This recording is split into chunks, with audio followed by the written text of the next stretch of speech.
අයිබෝන් දුවපුතේ මම මේ වීඩියෝ එකෙන් කතා කරනවා 2019 අවුරුද්දේ වයඹ පළාතේ අපේ තුන්වන වාර පරීක්ෂණය සඳහා ලබා දුන්න පේපර් එක.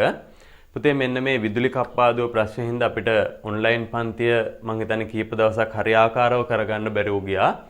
ඉතින් අපේ වාර විභාගෙත් ළඟටම ඇවිල්ලා තියෙන හින්දා ඔයාලගේ තුන්වෙනි වාර පරීක්ෂණය ළඟටම ඇවිල්ලා තියෙනවා.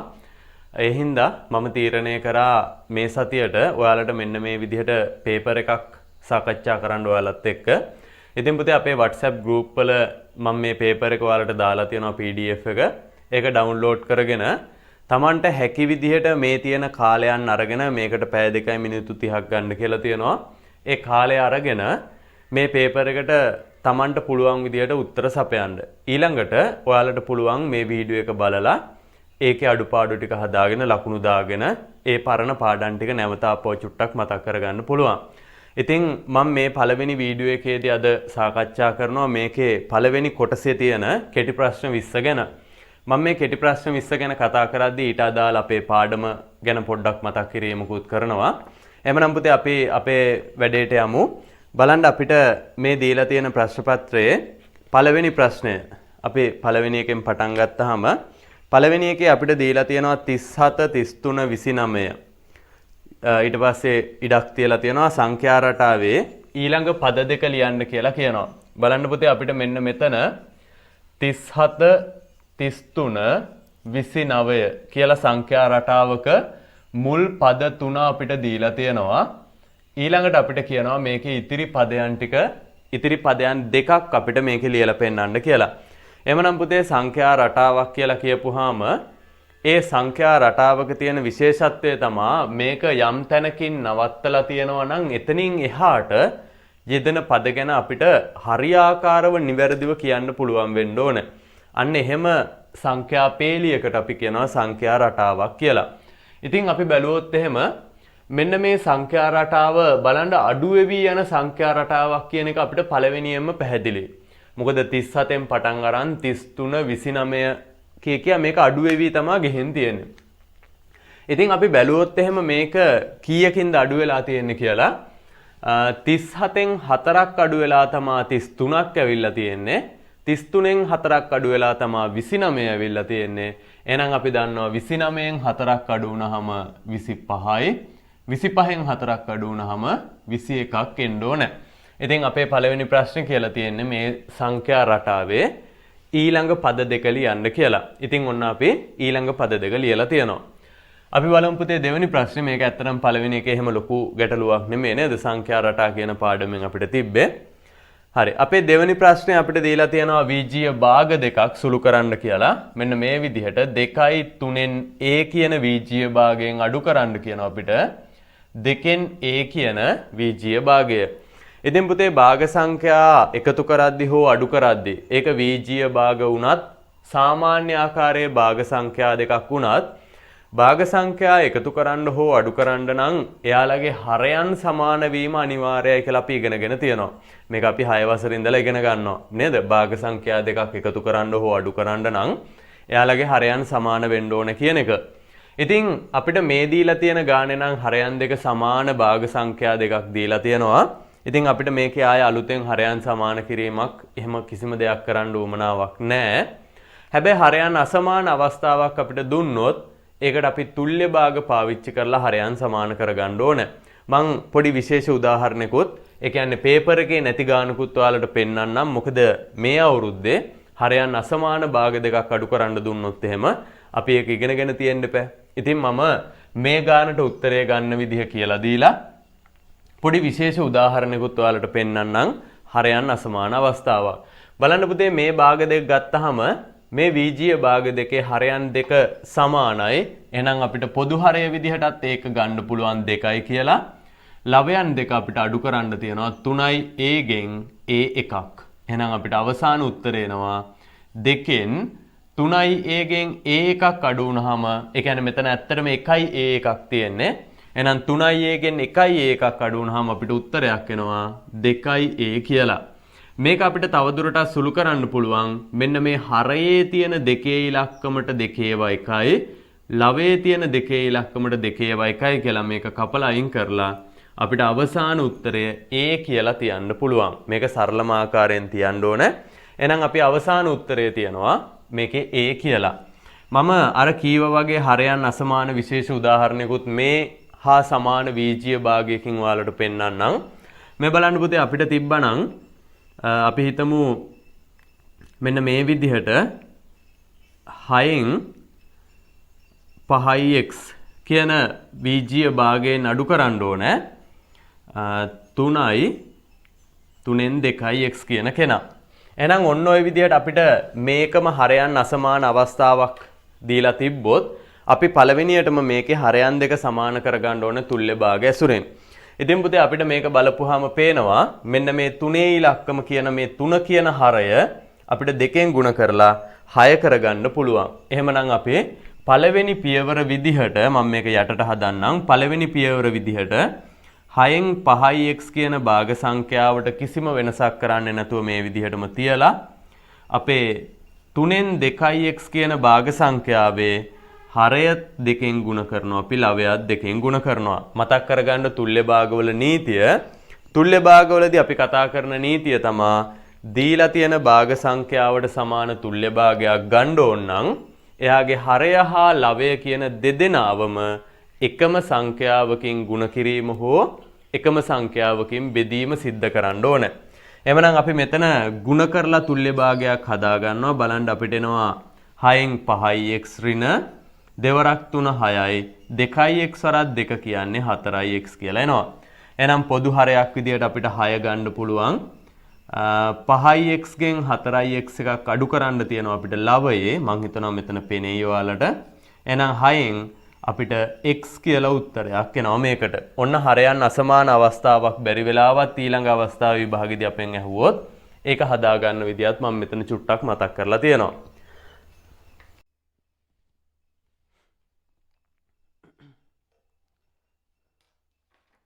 හරි අපි බලමු අපිට දීලා තියෙන තුන්වෙනි ගාන. අපිට මේ පේපර් එකේ දීලා තියෙන තුන්වෙනි ගාන කුලක පාඩමෙන් තමයි දීලා තියෙන්නේ. අපිට වෙන් රූප සටහනක් දීලා තියෙනවා. ඒ වෙන් රූප සටහන ඇසුරෙන් ඒ අනුපූරකය කියන කුලකයේ අවයව ලියා දක්වන්න කියලා කියන්නේ.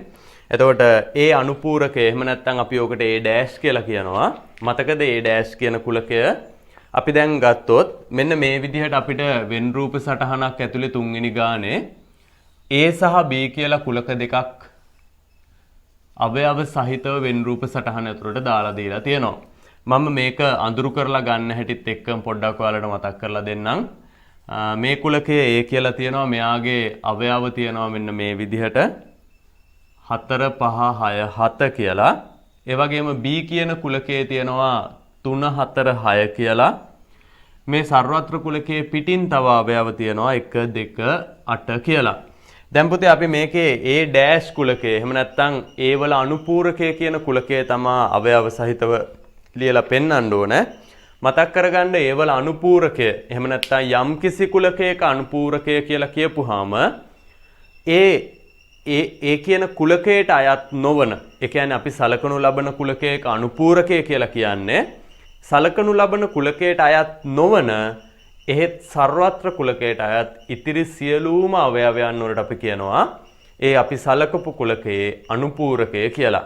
දැන් ඔය වචන ටික එච්චර පැහැදිලි වෙන්න නැතුව ඇතිනේ. ඔය කීවත් ඕක එච්චර පැහැදිලි වෙන්න නැතුව ඇති. බලන්න පුතේ අපිට පුළුවන් මේකෙදී අපි දන්නවා මෙන්න මේ කැපිටල් A කියන කුලකය මම මේක කළු පාට රවුමකින් ඔයාලට පොඩ්ඩක් ඇඳලා පෙන්නන්නම් මෙතන විශේෂත්වයක් පේන්න. මෙන්න මේ කැපිටල් A කියන කුලකයට අයත් අවයව ටික සියල්ලම තියෙන්න ඕනේ මෙන්න මේ කළු පාට රවුම ඇතුලේ. එහෙමනේ නේද? මේ කැපිටල් A කියන කුලකයට අයති අවයව ටික තියෙන්න ඕනේ මෙන්න මේ කළු පාටින් මම රවුම් කරලා තියෙන කළු පාට සීමාව ඇතුලේ. එහෙමනම් අපි ගත්තොත් එහෙම කැපිටල් A කියන කුලකයට අයිති අවයව විදිහට අපිට 4 5 6 7 කියන අවයවයන් 4 ගන්න පුළුවන්. ඉතින් ඒ වල අනුපූරකය කියපුවාම ඒ වල අනුපූරකය කියන එකෙන් අදහස් වෙන්නේ කැපිටල් A ට අයත් නොවන ඉතිරි අවයවයන් කියන එක. එහෙමනම් අපි මේක අඳුරු කරොත් බලන්න ඒ වල අනුපූරකය තමයි මම මේ අඳුරු කරන්නේ. ඉතින් මේකෙදි මෙන්න මේ A ට අයිති ප්‍රදේශය අඳුරු නොකර ඉතිරි සියල්ලම අපි අඳුරු කරන්න ඕන. එහෙම වුණොත් තමයි අපිට ඒවල අනුපූරකය ලබා ගන්න පුළුවන්. එහෙමනම් මේකෙදි අපිට මේ කුලකයේ ඒවල අනුපූරකේ අඳුරු කරන්න කියලා තිබ්බේ නැතත් මම ඔන්න අඳුරු කරලා පෙන්නුවා. මේක තව චුට්ටක් ඔයාලට පැහැදිලි වෙන්න. මම හිතනවා දැන් අනුපූරකය කියන කුලකය ඔයාලට පැහැදිලි ඇති. අපි සලකනු ලැබූ කුලකය තමයි කැපිටල් A කියන කුලකය. එයාගේ අනුපූරකය කියලා කියන්නේ එයාට අයිති නැති ඉතිරි ප්‍රදේශය කියන එක. එහෙනම් එයාට අයිති නැති ඉතිරි ප්‍රදේශය මම මෙන්න අඳුරු කරලා පෙන්නලා තියෙනවා. එහෙමනම් අපිට A' කුලකයේ අවයව සහිතව ලියන්න පුළුවන්. බලන්න A' අයිති අවයව මොනවද කියලා. මෙන්න මෙතන අංක 1 තියෙනවා. මෙතන අංක 2 කියන අවයවය තියෙනවා. ඒ වගේම මේ මෙතන අංක 3 කියන අවයවය තියෙනවා. මෙතන අංක 8 තියෙනවා. එහෙනම් මෙන්න මේක තමයි අපේ උත්තරේ විය යුත්තේ. ඉතින් මම මෙන්න අඳුරු කරලා පෙන්නුවා ආපහු චුට්ටක් මේක මතක් වෙන්නත් ඕනේ හින්දා. හරි බලමු. දැන් පුතේ මේකෙදි ඔයාලට අවශ්‍ය දේවල් තියෙනවා නම් ඒ කියන්නේ වැරදි තියෙනවා නම් වැරදි හදා ගන්න ඕනේ රතු පාටෙන්. හරි?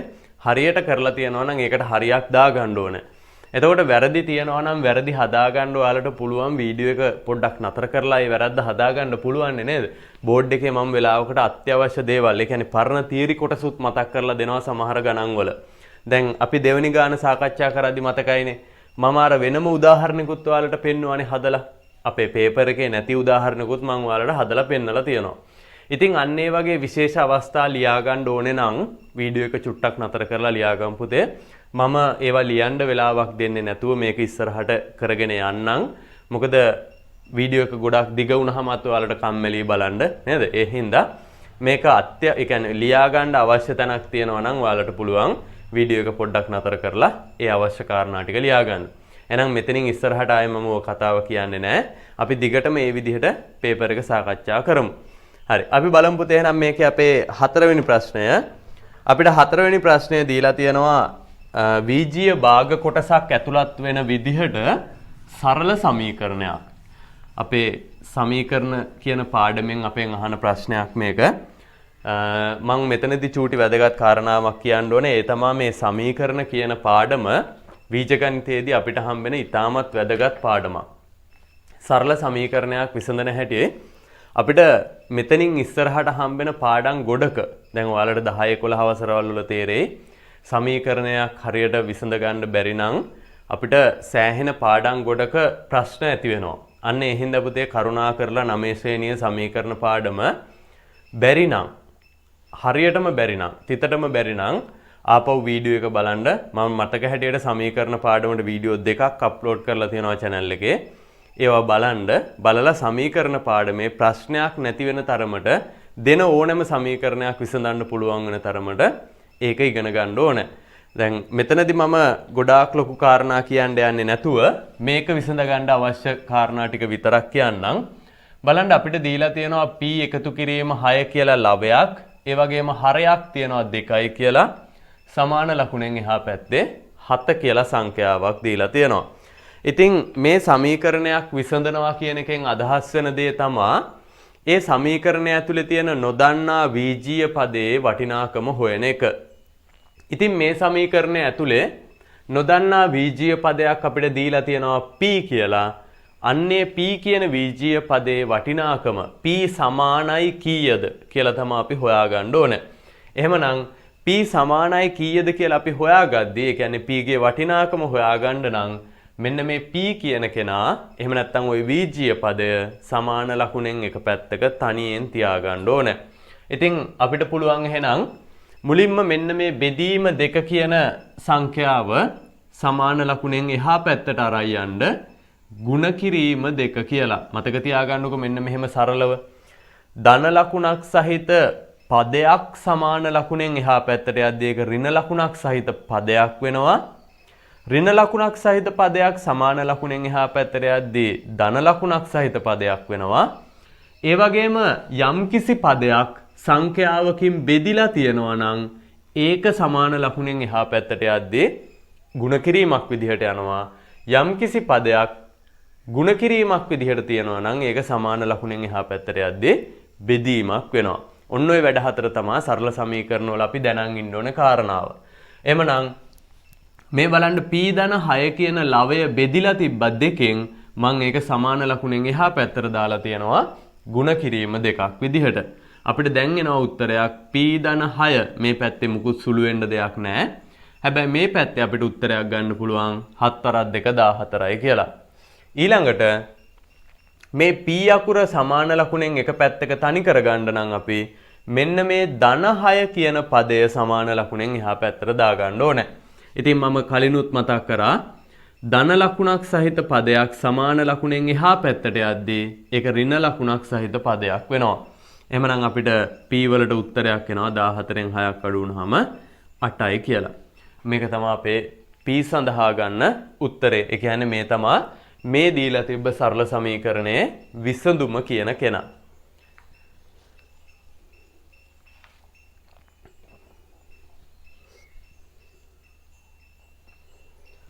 ඊළඟට අපේ පස්වෙනි ප්‍රශ්නේ අපිට දීලා තියෙනවා විද්‍යාත්මක අංකණයෙන් ලියා ඇති සංඛ්‍යාව සාමාන්‍ය ආකාරයට ලියන්න කියලා. බලන්න පස්වෙනි ප්‍රශ්නේ අපිට දීලා තියෙනවා විද්‍යාත්මක අංකණයෙන් යම්කිසි සංඛ්‍යාවක්. ඉතින් ඒක සාමාන්‍ය ආකාරයට ලියන්න කියලා අපිට මෙතනදී කියනවා. මම විද්‍යාත්මක අංකණය කියන එක චුට්ටක් මතක් කරොත් ඔයාලට ඒකට මම මේ උදාහරණයට මේ කියන්නේ මේ ගානට යන්න කලින් පොඩි විශේෂ උදාහරණයක් පෙන්නන්නම්. මොකද විද්‍යාත්මක අංකණයෙන් ලියන්නේ කොහොමද කියන එක අපි චුට්ටක් මතක් කරගත්තොත් වටිනවා කියලා මං හිතනවා. බලන්න පුතේ මෙන්න මේ විදිහට අපිට සංඛ්‍යාවක් දීලා තියෙනවා. ඔන්න ඔය වගේ සංඛ්‍යාවක්. අපි හිතමු මෙහෙම එකක් දීලා තිබ්බා කියලා. එතකොට මෙන්න මේ සංඛ්‍යාව විද්‍යාත්මක අංකණයෙන් ලියනවා කියන එකෙන් අදහස් වෙන්නේ මේ සංඛ්‍යාව 1ත් 10ත් අතර. ඒ කියන්නේ 1 සිට 10ට වඩා අඩු. එහෙම තමයි මේ කියන්න වෙන්නේ. 1 ගන්න පුළුවන්. හැබැයි 10 ගන්න බෑ. 10ට වඩා අඩු වෙන්න ඕන. එහෙනම් 1 සිට 10ට වඩා අඩු සංඛ්‍යාවකින් මේ සංඛ්‍යාව ඉදිරිපත් කරන අතර මෙයාගේ ඉතිරි කොටස් ටික 10 බලයක් විදිහට අපි ලියලා පෙන්නන්න ඕන. හරි?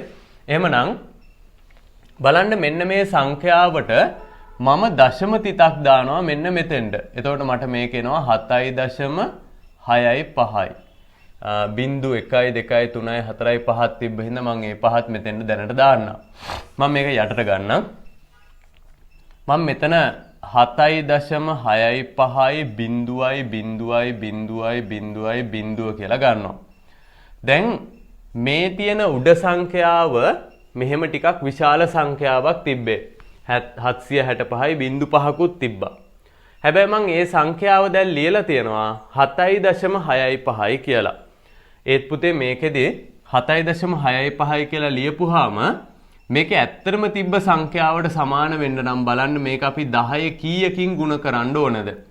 දැන් දශම තිත ඇත්තටම මේකේ දශම තිතක් තිබ්බේ නැහැ. මේ බලන්න මේ සංඛ්‍යාවේ දශම තිතක් තිබ්බේ නැහැ. අපි තමා දශම තිතක් දාගත්තේ. ඒ දාගත්ත දශම තිත අයින් කරනවා නම් බලන්න මේක 10 කීයකින් ගුණ කරන්න ඕනද?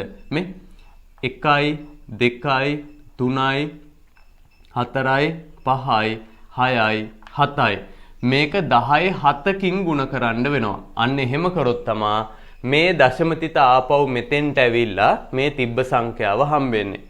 එහෙමනම් අපිට මෙන්න මේ දශම ස්ථානයේ කෙලවර තියෙන බිංදුව ඇත්තටම වැඩක් නැහැ. එහෙනම් මෙයාව ලියන්න පුළුවන් 7.65 වරක් 10 7යි කියලා. මෙන්න මේ විදිහට බලන්න සංඛ්‍යාවක එක කොටසක් 1ත් 10ත් අතර සංඛ්‍යාවකින් 7.65 කියන්නේ 1ත් 10ත් අතර සංඛ්‍යාවක්. සහ ඉතිරි කොටස 10 බලයක් විදිහට තියෙන එකට අපි කියනවා විද්‍යාත්මක අංකණයෙන් සංඛ්‍යාවක් ලියනවා කියලා. ඉතින් මේකත් මං හිතන්නේ මේ සමහර අයට විද්‍යාත්මක අංකණය මුකුත්ම දන්නේ නැති අයට මේ කියපු ටිකෙන් තේරුම් ගන්න බෑ මේක. මම ඒක දන්නවා. මොකද විද්‍යාත්මක අංකණය කියලා අපි වෙනම පාඩමක් සම්පූර්ණ පාඩමක් කරලා තියෙනවා. කරන්න තියෙනවා. ඒ වගේම වීඩියෝ එකකුත් තියෙනවා. ඉතින් පුතේ මේක මේ පැය දෙකක් විතර උගන්වන්න ඕනේ පාඩමක් මේ විදිහට කීවහම මේක දන්නේ නැති ළමයෙකුට නම් ඇත්තටම තේරුම් ගන්න චුට්ටක් අමාරුයි. වෙලාවක් තියෙන වෙලාවක විද්‍යාත්මක අංකණේ පාඩමත් එහෙනම් චුට්ටක් බලන්න වෙනවා. හරි? මොකද මේක බලලා තියාගන්න එක වැදගත්. මේකේ මහ ලොකු දෙයක් නෑ, පොඩි දෙයක් තියෙන්නේ. ඒක තේරුම් ගන්න පුළුවන්. අර වීඩියෝ එක චුට්ටක් වෙලාවක් අරගෙන පොඩ්ඩක් බලන්න. හරි. අපි යමු අපේ ගානට. අපේ ගානේ අපිට දීලා තියෙනවා පස්වෙනි ගානේ මෙන්න මෙහෙම එකක් 2.65 වරක් 10 4 මෙන්න මේ විද්‍යාත්මක අංකණයෙන් ලියලා තියෙන ගාන සාමාන්‍ය ආකාරයට ලියන්න කියලා කියනවා. එහෙමනම් පුතේ මේක අපිට මෙන්න මේ විදිහට ලියා ගන්න පුළුවන්. බලන්න 2.65 කියන සංඛ්‍යාව 10/4න් මම මේක විහිදුවලා පොඩ්ඩක් ලියන්නම් මේ දර්ශකය. 10/4යි කියන්නේ 1.4ක්. ඒ කියන්නේ 10000ක් නේ. 10/4 වෙනි බලය කියන්නේ 1.4ක්.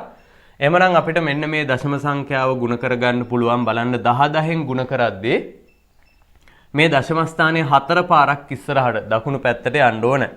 එහෙම නැත්නම් ඔයාලට මෙහෙමත් කරන්න පුළුවන්.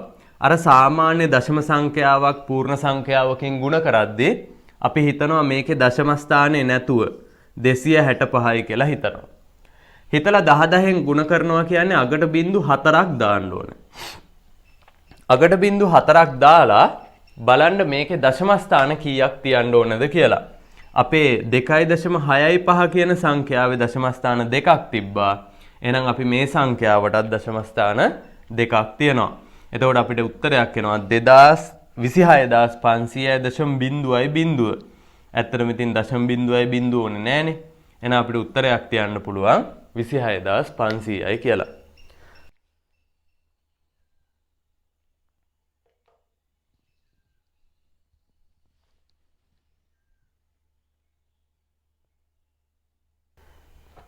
හරි අපි බලමු එහෙනම් අපේ 6 වෙනි ගාන.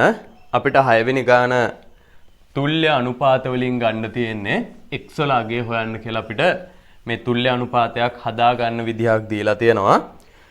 මම මේක චුට්ටක් ඔයාලට වෙනස් විදිහකට ලියලා පෙන්නන්නම් කොහොමද මේක අරන් තියෙන්නේ කියන එක. බලන්න අපිට 15 අනුපාත x කියන කෙනාට සමාන තව අනුපාතයක් දීලා තියෙනවා 3 අනුපාත 8යි කියලා. එහෙනම් 15 අනුපාත x කියලා සංඛ්‍යාවක් තියෙනවා මොකක් හරි. ඒකට සමාන තුල්්‍ය අනුපාතයක්. මෙතන මම තුල්්‍ය අනුපාතයක් කියන වචනේ කොහෙවත් දීලා නැහැනේ පේපර් එකේනේ. හැබැයි තුල්්‍ය අනුපාතයක් කියලා කියන්න හේතුව තමයි බලන්න මේ තියෙන 15 අනුපාත x කියන අනුපාතයට සමාන තවත් අනුපාතයක් තමයි අපිට මේ දීලා තියෙන්නේ. මෙන්න මේ සමාන ලකුණෙන් ඒක කියවෙනවා. එහෙමනම් 15 අනුපාත x කීවත් එකයි 3 අනුපාත 8 කීවත් එකයි මේ දෙන්න තුල්්‍ය අනුපාත හින්දා. හැබැයි අපේ ප්‍රශ්නේ වෙන්නේ මෙන්න මේ x ගේ වටිනාකම කීයද කියන එක. එහෙමනම් අර තුල්්‍ය භාග වගේම තමා තුල්්‍ය අනුපාත කියන කෙනාත් දැන් තුල්්‍ය භාග හදාගන්න ක්‍රම දෙකක් අපිට තිබ්බනේ. එක ක්‍රමයක් මං අපේ දෙවෙනි ගානේදී කියලා දුන්නා. හරයයි ලවය එකම සංඛ්‍යාවකින් ගුණ කිරීම කියලා. ඒ වගේම හරයයි ලවය එකම සංඛ්‍යාවකින් බෙදෙනවා නම් බෙදලත් අපිට තුල්්‍ය භාගයක් ගන්න පුළුවන්. අන්න ඒ වගේම තුල්්‍ය අනුපාතවලදීත් මේ අනුපාතයේ ඇති රාශීන් දෙකම එකම සංඛ්‍යාවකින් ගුණ කරලා හෝ එකම සංඛ්‍යාවකින් බෙදලා අපිට තුල්්‍ය අනුපාත ගන්න පුළුවන්. පැහැදිලිද? එහෙනම් තුල්්‍ය අනුපාතයක් ගන්නෙත් අර තුල්්‍ය භාග වගේම තමයි දීලා තියෙන රාශීන් දෙකම එකම සංඛ්‍යාවකින් ගුණ කරලා හරි බෙදලා හරි අපිට තුල්්‍ය අනුපාත ගන්න පුළුවන්. දැන් මේක දිහා බලපුවාම ඔයාලට පේනවා 15 කියන පදයේ 3 කියලා ඇවිල්ලා තියෙනවා. එහෙනම් ගුණ කිරීමක් නෙමෙයිනේ වෙලා තියෙන්නේ. අනිවාර්යෙන් බෙදීමක් වෙලා තියෙනවා. අපි බලමු කාගෙන්ද බෙදිලා තියෙන්නේ. ඔන්න මම බෙදෙන සංඛ්‍යාව හොයාගන්න පොඩි වැඩක් කරනවා. එහෙනම් මේ 15 කියන සංඛ්‍යාව 5න් බෙදුනොත් තමයි අපිට 3 ඉලක්කමක් හම්බෙන්නේ. එහෙමනම් පුතේ අනුපාතයේ තියෙන සෑම පදයක්ම එම සංඛ්‍යාවෙන් බෙදෙන්න ඕනේ. එහෙනම් 15 කියන කෙනා 5න් බෙදිලා 3 කියලා පදයක් හැදුවා නම් x කියන කෙනා 5න් බෙදිලා 8 කියලා පදයක් හදන්න ඕනේ. ඉතින් එහෙනම් අපිට මේක හිතලා ගන්න පුළුවන් x කියන්නේ කීයද කියලා. එහෙනම් බලන්න 15 කියන පදේ 5න් බෙදුනහම 3ක් හම්බ වෙනවා. x කියන කෙනා 5න් බෙදුනහම 8ක් හම්බ වෙනවලු. එහෙනම් 40 5න් බෙදුනොත් නේ 8ක් හම්බෙන්නේ නේ. මෙතෙන්ට 40 තිබ්බොත් තමයි 40 5න් බෙදිලා තමයි 8ක් හම්බෙන්නේ. එහෙනම් අපිට නිකම්ම ලියන්න පුළුවන් x සමානයි 40යි කියලා. හරි. අපි බලමු අපේ 7 වෙනි ගාන.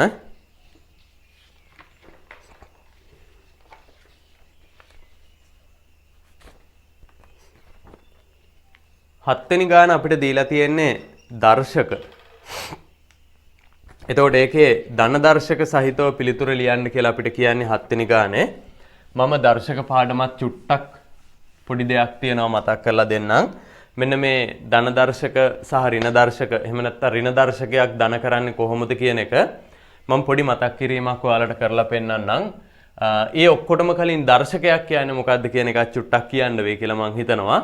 පුතේ දර්ශකයක් කියලා කියන්නේ දැන් එකම සංඛ්‍යාවක් කිහිප වතාවක් එම සංඛ්‍යාවෙන්ම ගුණ වෙලා තිබ්බොත් මෙන්න මේ ගුණිතය අපිට අකුලලා ලියන්න පුළුවන්. හකුලනවා කියලා අපි කියන්නේ කුඩයක් අකුලනවා වගේ වැඩක්. එහෙනම් මේ තියෙන කුඩයක් ඉහළලා වගේ වැඩක්. ඒ කියන්නේ විහිදුවලා තියෙන්නේ. අපිට මේක අකුලන්න පුළුවන්. තව ටිකක් කුඩා වෙන්න මේක 5 3 වෙනි බලය කියලා. එහෙනම් මේ බලන්න 5ව 3ක් ගුණ වෙලා තිබ්බ හින්දා 5 3 වෙනි බලය කියලා අපිට මේක හකුලවලා ලියන්න පුළුවන්. ඉතින් මෙන්න මේ විදිහට ලියන එකට අපි කියනවා දර්ශක අංකණයෙන් ලියනවා කියලා. එහෙනම් මම තව පොඩි උදාහරණයක් පෙන්නන්නම්. බලන්න අපිට A කියන වීජීය පදයේ 4 වතාවක් ගුණ වෙලා තියෙනවා. එහෙනම් මේක අපිට A වල 4 වෙනි බලය කියලා ලියන්න පුළුවන්. ඒ වගේම තව පොඩි විශේෂ තැනකුත් අපිට මේ දීලා තියෙන ගානට අවශ්‍ය වෙන පොඩි විශේෂ තැනකුත් තියෙනවා. ඒ තමයි දැන් මෙන්න මෙහෙම අවස්ථාවක් ආවොත් බලන්න 3 ගුණ කිරීම x ගුණ කිරීම x ගුණ කිරීම x ගුණ කිරීම x ගුණ කිරීම x ඔන්න ඔය විදිහට අපිට ගුණිතයක් විහිදුවලා ලියලා තියෙනවා. දැන් අපිට මේක කියනවා දර්ශක අංකණයෙන් ලියන්න කියලා. ඉතින් අපිට මෙන්න මේ ගාන ගත්තහම මේ ගානේ බලන්න අපිට 3 ඉලක්කම් එකයි තියෙන්නේ. 3 ගුණ වෙලා තියෙන එකපාරයි. එහෙනම් ආයේ යාට දර්ශක අංකණයක් අවශ්‍ය වෙන්නේ නැහැ නේ. එහෙමනම් අපිට මෙයාව 3යි කියලාම තියාගෙන මං ඉස්සරහින් හදන්න තුව මේ පල්ලෙහාට ගත්තේ ඔයාලට මේක පැහැදිලිව පෙන්වන්න ඕන හින්දා මෙන්න මේ ටික දෙන අපිට ලියන්න පුළුවන් x වල 5 වෙනි බලය කියලා. බලන්නකෝ 1යි 2යි 3යි 4යි 5යි x වල 5 වෙනි බලය කියලා ලියව හැකියි. එහෙමනම් මේක අපිට මෙන්න මේ ගුණිතයත් නැතුව ලියන්න පුළුවන් 3යි x වල 5 වෙනි බලය කියලා. මට මෙතනදී ඔයාලට කියලා දෙන්න ඕන වැදගත් කතාවක් තියෙනවා. මම මේ කතාව කියලා දෙන්න ඕන හින්දා තමයි මේ වගේ උදාහරණකුත් ඔයාලට පෙන්නුවේ. දැන් මේවා ඇත්තටම මේ අපිට දීලා තියෙන ගාන හදන්න මේවා අවශ්‍ය නැහැ. හැබැයි මම කියවනේ පාඩමේ මතක් කරන්න පුළුවන් තරමක් මම මතක් කරලා තමයි මේවා සාකච්ඡා කරන්න කියලා. ඉතින් ඔන්න කාට හරි මේවා අමතකයි නම් මේවා ලියා ගන්න ඕනේ නම් වීඩියෝ එක පොඩ්ඩක් නතර කරලා මේවා ලියා ගන්න පුළුවන් නේ. දැන් මෙන්න මෙතන බලන්න පුතේ මෙන්න මෙතන අති වැදගත් දෙයක් තියෙනවා. මේ ළමයි ගොඩක් වරද්දන තැනක් තියෙනවා. ඒ තමයි මේ විදිහට 3x වල 5 වෙනි බලය කියලා ප්‍රකාශනයක් ඒ කියන්නේ දර්ශකාංකණයෙන් දීලා තිබ්බොත් ඔයාලා සමහර අය වැරදියට හිතනවා මෙන්න මේ 5 වෙනි බලය 3 ඉලක්කමටත් අයිතියි කියලා. හැබැයි දැන් මේක දිහා සාවධානව බලන් හිටපු කෙනෙක් දන්නවා මේ 3 වෙනි මේ 3 කියන පාදයට 5 වෙනි බලය අයිති නෑ කියන එක. බලන්නකෝ 3 ගුණ කිරීම x අකුරු 5ක් තිබ්බේ. එහෙනම් අපි 3 ඉලක්කම හැම්ම තියලා x අකුරු 5 වෙනුවට ලියවා x වල 5 වෙනි බලය කියලා. අන්න ඊට පස්සේ මේ මැද ගුණ කිරීමේ ලකුණ නැතුව 3යි x වල 5 වෙනි බලය කියලා ලියවා. එහෙනම් මෙන්න මේ වගේ අවස්ථාවක් දැක්කහම ඔයාලට ටක් ගාලා මතක් වෙන්න ඕනේ මේ 5 කියන බලය අයිති x ට විතරයි කියන එක. මේක අපිට අපේ ගානටත් ඕන වෙනවා. හරි ඊළඟට අපි බලමු මෙන්න මේ දර්ශක පාඩමේදී අපි ඉගෙන ගන්නවා තව වැදගත් කොටසක්. ඒ තමයි ඍණ දර්ශකයක් ධන දර්ශකයක් විදියට ලියන හැටි. මං පළවෙනි උදාහරණය අරන් පෙන්නන්නම්. බලන්න අපිට තිබ්බනම් 1 යට a වල ඍණ 3 වෙනි බලය කියලා. දැන් මේක මේ හරයක් විදිහට තමයි තියෙන්නේ. මේ ඍණ බලය තියෙන්නේ හරයක් විදිහට. මොකද ලවයේ තියෙනවා 1 කියලා සංඛ්‍යාවක්. එහෙමනම් ඔයාලට මතක තියාගන්න තියෙන බොහොම පොඩි දෙයක් ඒ තමයි හරයේ තියෙනවා නම් ඍණ බලයක්. දැන් මේ බලන්න a වල ඍණ 3 වෙනි බලය. එහෙනම් හරයේ තියෙනවා නම් ඍණ බලයක් සහිත දර්ශකයක් අපිට ඒක ධන බලයක් සහිතව ලියන්න පුළුවන් මෙයාව ලවයට අරන් ගිහිල්ලා. එහෙනම් හරයේ ඉන්න කෙනාව ලවයට අරන් ගිහින් මේක a වල ධන 3යි කියලා අපිට තියන්න පුළුවන්. ඔන්න එක තැනක්. එක නීතියක් අපිට දැන් මේ ගාන හදාගන්න ඕන වෙන එක නීතියක්. ඒ වගේම බැරි වෙලාවත් අපි ගමු x වල ඍණ දෙවනි බලය කියලා මේක ලවයේ තිබ්බනම් දැන් තියෙන්නේ ලවයේනේ හරයක් නෙමෙයි මේක ලවයේ තියෙන්නේ. එහෙනම් මෙන්න මේ විදිහට තිබ්බනම් මේක ධන දර්ශකයක් කරගන්න පුළුවන් 1 යට x වල දෙවනි බලය කියලා. එහෙනම් පොඩි දෙයක් කරන්න තියෙන්නේ ඍණ දර්ශකයක් හරයේ තිබ්බොත් ඒක ලවයට ගෙනihin ධන දර්ශකයක් කරන්න ඕනේ. ඍණ දර්ශකයක් ලවයේ තිබ්බොත් ඒක හරයට අරන් ඇවිල්ලා ධන දර්ශකයක් කරන්න ඕන. ඉතින් ඔන්න ඔය නීති ටික පුළුවන් නම් ඔය ටික චුට්ටක් ඔළුවේ තියෙනවා නම් අපිට මේ ගාන හදා ගන්න පුළුවන්. හරි. මම මේ ටික මකලා අපේ ගාන හදා ගන්නම්. මේක ලියා ගන්න ඕන කෙනෙක් ඉන්නවා නම් වීඩියෝ එක පොඩ්ඩක් නතර කරලා ලියා ගන්න.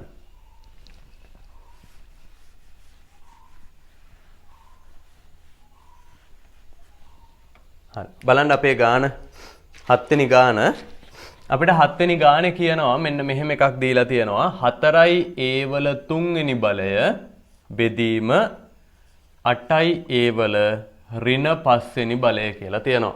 එතකොට මේක ධන දර්ශක සහිතව ලියන්න කියලා කියන්නේ අපිට එහෙනම් කරන්න තියෙන්නේ මෙන්න මේ ඍණ a වල ඍණ 5 කියන කෙනා ධන 5 කරගන්න හරේ තියෙන කෙනා ලවයට අරයි යන්න විතරයි තියෙන්නේ. හැබැයි මේක ටිකක් සුළු කරන්න ඕන.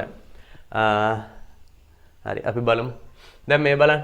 අපිට පුළුවන් 4යි a වල 3 වෙනි බලය ඔය විදිහටම තියෙද්දි මේකේ මේ 8 කියන සංඛ්‍යාවත් ඔය විදිහටම හරේ තියෙද්දි a වල ඍණ 5 කියන කෙනා මේ මෙතන කරා වගේ a වල ඍණ 5 කියන කෙනා අපිට ලවයට අරයි යන්න පුළුවන් a වල ධන 5යි කියලා. ඉතින් මෙතන තව කට්ටියක් හිටපු හින්දා දැන් මෙතන නම් එක විතරනේ ලවයේ තිබ්බේ. ඉතින් එක ಗುಣ කිරීම ඒ වල 3 වෙනි බලය කියලා ලියන්න අවශ්‍යතාවයක් උනේ නැහැ. හැබැයි මෙතන දැනටමත් ලවයේ ඒ වල 4යි ඒ වල 3 වෙනි බලය තියෙන හින්දා අපිට මේක ಗುಣ කිරීම ඒ වල 5 වෙනි බලය කියලා අපි උඩට අරයි යන්න ඕනේ.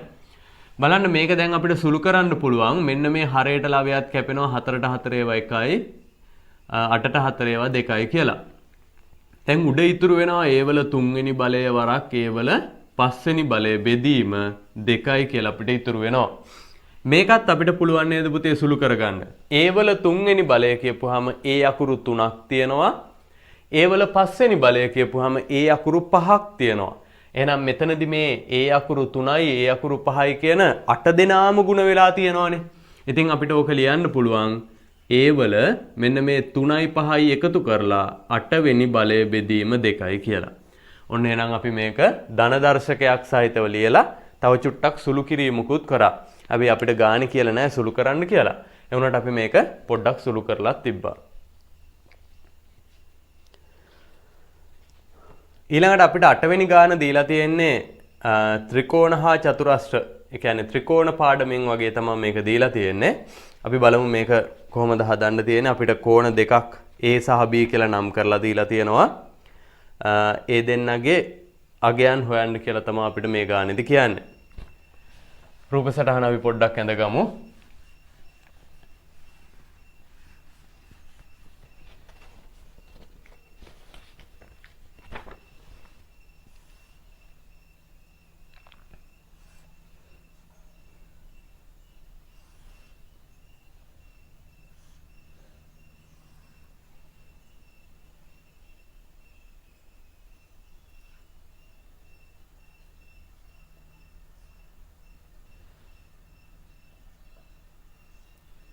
හරි මෙන්න මෙහෙම රූප සටහනක් අපිට දීලා තියෙනවා A සහ B කියලා. එතකොට මේ රූප සටහන ඇසුරෙන් අපි A වලයි B වලයි අගයන් හොයන්න ඕනේ. මම මේ ගාන හදාගන්න අවශ්‍ය වෙන ප්‍රමේය එහෙම නැත්නම් තියරි කොටස. දැන් ප්‍රමේය කියන වචනේ ඔයාලා දන්නවා. මොකද 9 වසරේ අපි 7 වෙනි පාඩමේ ප්‍රත්‍යක්ෂ පාඩමේ ඉඳලා ප්‍රමේයන් කියන්නේ මොනවද කියලා ඉගෙනගෙන තියෙනවා. පුතේ අපි ප්‍රමේයක් ඉගෙන ගත්තා ත්‍රිකෝණ ආශ්‍රිතව. මතක් කරලා බලන්න ත්‍රිකෝණයක පාදයක් දික් කිරීමෙන් සෑදෙන බාහිර කෝණය. මෙන්න මේ විදිහට ත්‍රිකෝණයක පාදයක් අපි දික් කරලා බාහිර කෝණයක් හදාගත්තාම ඔන්න ඔය බාහිර කෝණයේ වටිනාකම මේ ත්‍රිකෝණයේ අභ්‍යන්තර සම්මුඛ කෝණ දෙකේ එකතුවට සමානයි කියලා අපි ප්‍රමේයක් ඉගෙන ගන්නවා. ඔය කියන්නේ මෙතන කෝණයේ වටිනාකම මම පොඩි ඉලක්කම් ටිකක් දාන්නම් මොකද අපිට ලේසි හින්දා අංශක 50යි අංශක 60යි නම් මෙන්න මෙයාගේ වටිනාකම අපිට එනවා මේ බාහිර කෝණයේ වටිනාකම එනවා 50 එකතු කිරීම 60 කියලා. පැහැදිලිද මං කියන කතාව? මේක තමයි ප්‍රමේය. ඉතින් ප්‍රමේය වචන වලින් මතක තියාගෙන ඉන්න ඕනේ නෑ. මේ විදිහට රූප සටහනක් හරි දැනට මතක තියාගත්තා නම් මේ ගාන අපිට හදන්න පුළුවන්. ඉතින් ප්‍රමේයන් කටපාඩම් කරන්න එහෙම මුකුත් කරන්න ඕනේ නෑ. මේක දැක්කහම මේ රූප සටහන ඇතුලේ මෙහෙම කෙනෙක් ඉන්නවා කියලා පේනවා නම් ඒ කියන්නේ මේ රූපයක් විදිහට හරි මේක මතක තියෙනවා නම් ඒක ප්‍රමාණවත් වෙනවා. බලන්න එහෙනම් ඕනෑම ත්‍රිකෝණයක පාදයක් දික් කර සාදන බාහිර කෝණයේ අගය එයාගේ අභ්‍යන්තර සම්මුඛ කෝණ දෙකේ එකතුවට සමානයි කියලා තමයි ප්‍රමේයදී කියවෙන්නේ. එහෙනම් අපි ඔන්න ඔය කියන මෙන්න මේ ප්‍රමේය පාවිච්චි කරලා බලමු මේකේ A සහ B වල අගයන් හොයාගන්න. මම මේකෙදී පළවෙනියට මෙන්න මේ ත්‍රිකෝණය පාවිච්චි කරනවා. මෙන්න මේ මම නිල් පාටින් අඳුරු කරලා තියෙන ත්‍රිකෝණය පාවිච්චි කරනවා. බලන්න මේ ත්‍රිකෝණය ගත්තාම එයාගේ අභ්‍යන්තර කෝණ දෙකක් තියෙනවා. ඒ වගේම පාදයක් දික් කර හදපු බාහිර කෝණිකුත් තියෙනවා. එහෙනම් මේකට අනුව හරි නේද? මෙන්න පාදයක් දික් කර සාදපු බාහිර කෝණය මෙන්න යාට අභ්‍යන්තර සම්මුඛ කෝණ දෙක. එහෙමනම් දැන් මෙතන එක්කෙනානේ මේ අභ්‍යන්තර සම්මුඛය කියන්නේ අභ්‍යන්තරයේ තියෙන ඉස්සරහින් ඉන්න කෝණ දෙක කියන එක. එහෙනම් මෙන්න මේ A කියන බාහිර කෝණයේ වටිනාකම සමාන වෙනවා එයාගේ අභ්‍යන්තර මෙන්න මේ සම්මුඛ කෝණ දෙකේ එකතුවට. එතකොට මෙතන අංශක 90යි මෙතන අංශක 40යි කියලා අපිට දීලා තියෙනවා.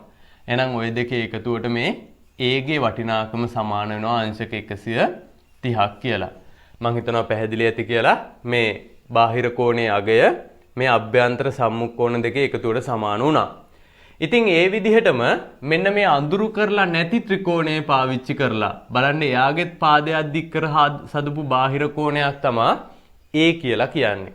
එහෙනම් මෙන්න මේ බාහිර කෝණයට අභ්‍යන්තර සම්මුඛ කෝණ දෙක සමාන වෙනවා එකතුවෙන්. එහෙමනම් අපිට ඒකත් ලියන්න පුළුවන් A සමානයි. දැන් එතනම A සමානයි කියලා ලියන්න ඕනෙත් නැහැ. කෙලින්ම 130 කියලා ලියවත් ගැටලුවක් නැහැ. එවනකොට මම මේ තියෙන සංකේත වලින් ඔයාලට පෙන්නන්නම්. බලන්න මෙන්න මේ පාදයක් දික් කර සාදපු මේ A කියන බාහිර කෝණය එයාගේ අභ්‍යන්තර සම්මුඛ කෝණ දෙකේ එකතුවට සමාන වෙන්න ඕන. එහෙනම් එක අභ්‍යන්තර කෝණයක් අංශක 60යි අනිත් කෝණය අංශක B කියලා දීලා තියෙනවා. පැහැදිලි නේද? මේ කතාවම තමයි එතනක් තියෙන්නේ. එහෙමනම් අපි ඒ වල අගයක් හොයාගෙන තියෙනවා අංශක 130යි කියලා කලින් අවස්ථාවේ. ඒක මෙතෙන්ට ආදේශ කරා. මෙතන එතකොට 60 ධන B කියලා තියෙනවා. අපි 60 ධන 60 සමාන ලකුණෙන් මේ පැත්තට ගේනවා ඍණ 60ක් විදිහට. එතකොට B ඔන්න එහා පැත්තේ තනි වෙනවා. බලන්නකො පුතේ ජ්‍යාමිතිය ගාන ඇතුළට සමීකරණ ඕනේ වුණානේ. මම ඒකයි කිව්වේ සමීකරණ පාඩම මේවා බැරි නම් ආයෙ පාරක් බලන්න නැත්නම් සමීකරණ පාඩම බැරිකමෙන් මේවටත් උත්තරයක් දී ගන්න බැරි වෙනවා. ගොඩක් ළමයින්ට තියෙන ප්‍රශ්නයක් ඕක. සමීකරණ පාඩමේ සමීකරණයක් සුළු කරගන්න බැරුව මේ පාඩනුත් අමාරුයි කියලා හිතන් ඉන්නවා. හරි? ඒ හින්දා මේ පාඩම හරියටම හදාගන්න. එහෙනම් අපිට පුළුවන් B වල අගයක් ගන්න 130න් 60ක් අඩු කරලා අංශක 70යි කියලා. හදාගන්නකො.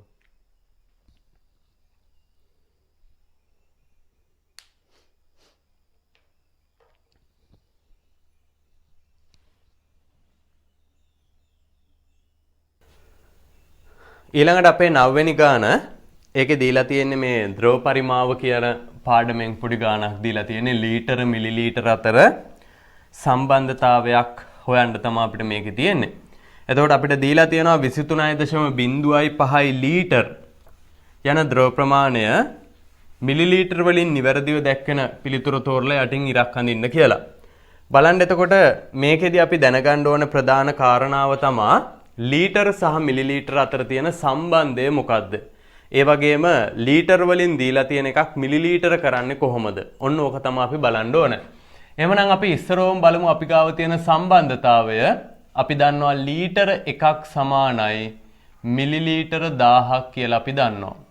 මේ සම්බන්ධතාව අපිට මතක තියෙන්න ඕන. මේක අනිවාර්යෙන් මතකයේ තියෙන්න ඕන. ඊට පස්සේ ලීටර වලින් දීලා තියෙන එකක් මිලිලීටර කරන්නේ කොහොමද කියන එක හොයාගන්න පොඩි ක්‍රමයක් මම කියලා දෙන්නම්. මේ බලන්නකෝ. දැන් ලීටර වලින් දීලා තියෙන එකක් මිලිලීටර කරද්දී ඇත්තටම 1000න් ගුණ කරන්නනේ ඕනේ නේද? මොකද ලීටර එකක් කියන්නේ මිලිලීටර වලින් නම් 1000ක්. එහෙමනම් ලීටර වලින් දීලා තිබ්බොත් ලීටර 2යි කියලා ඒක මිලිලීටර වලින් නම් 2000යි. ලීටර් 5යි කියලා දීලා තිබ්බොත් ඒක මිලිලීටර වලින් නම් 5000යි. බලන්නකො 1000න් ගුණ වෙලා තමයි හැදෙන්නේ. එතකොට මේක අමතක වුණොත් 1000න් ගුණ කරනවද බෙදනවද කියන එක අමතක වුණොත් ඒක හොයාගන්න චූටි ක්‍රමයක් මම කියලා දෙන්නම්. බලන්න ඔයාලට යන්න ඕනේ ලීටර් පැත්තේ ඉඳලා මිලිලීටර පැත්තට නේද? අන්න ඊතලයක් ගහගන්න. අපි දැන් යන්න හදන්නේ ලීටර් වලින් දීලා තියෙන එකක් මිලිලීටර කරන්න. ඊට පස්සේ බලන්න මේ ලීටර් පැත්තේ තිබ්බ ඉලක්කම මොකද්ද? ඒකට සමානව මිලිලීටර් පැත්තේ තියෙන ඉලක්කම මොකද්ද කියලා බලන්න. එතකොට ලීටර් පැත්තේ 1 කියන කෙනා මිලිලීටර් පැත්තේ 1000යි කියලා ඉන්නවා. එහෙමනම් පුතේ 1 කියන සංඛ්‍යාව 1000ක් කරන්න නම් බෙදලා හරියන්නේ නැහැ නේද? එහෙනම් 1 කියන සංඛ්‍යාව 1000ක් කරන්න නම් අපි මේක 1000න් ගුණ කළ යුතුමයි. එතකොට ඔයාලා කියයි ඉතින් 1 කියන කෙනා 1000ක් කරන්න 999ක් එකතු කරමුකෝ කියලා. මෙතන එකතු කිරීමක් අඩු කිරීමක් නෙමෙයිනේ තියෙන්නේ නේද? ගුණ කිරීමක් සහ බෙදීමක්. මොකද ලීටර් වලින් තියෙන එකක් මිලිලීටර කරන්න අපි 1000න් ගුණ කරන්න ඕනේ. මිලිලීටර වලින් තියෙන එකක් ලීටර කරන්න 1000න් බෙදන්න ඕනේ. එච්චරනේ තියෙන්නේ. අපිට ඕක පැටළුනොත් හොයාගන්න විදිහක් තමයි මම මේ කියලා දුන්නේ. ලීටර් වල ඉඳලා මිලිලීටර පැත්තට යන හින්දා ඊතලයක් ගැහුවා. බලනවා සංඛ්‍යා දෙකට මොකද වෙලා තියෙන්නේ කියලා. ලීටර් පැත්තේ 1 කියලා තිබ්බ කෙනා මිලිලීටර පැත්තට යද්දි 1000ක් වෙලා. එහෙනම් 1000න් ගුණ වෙනවා.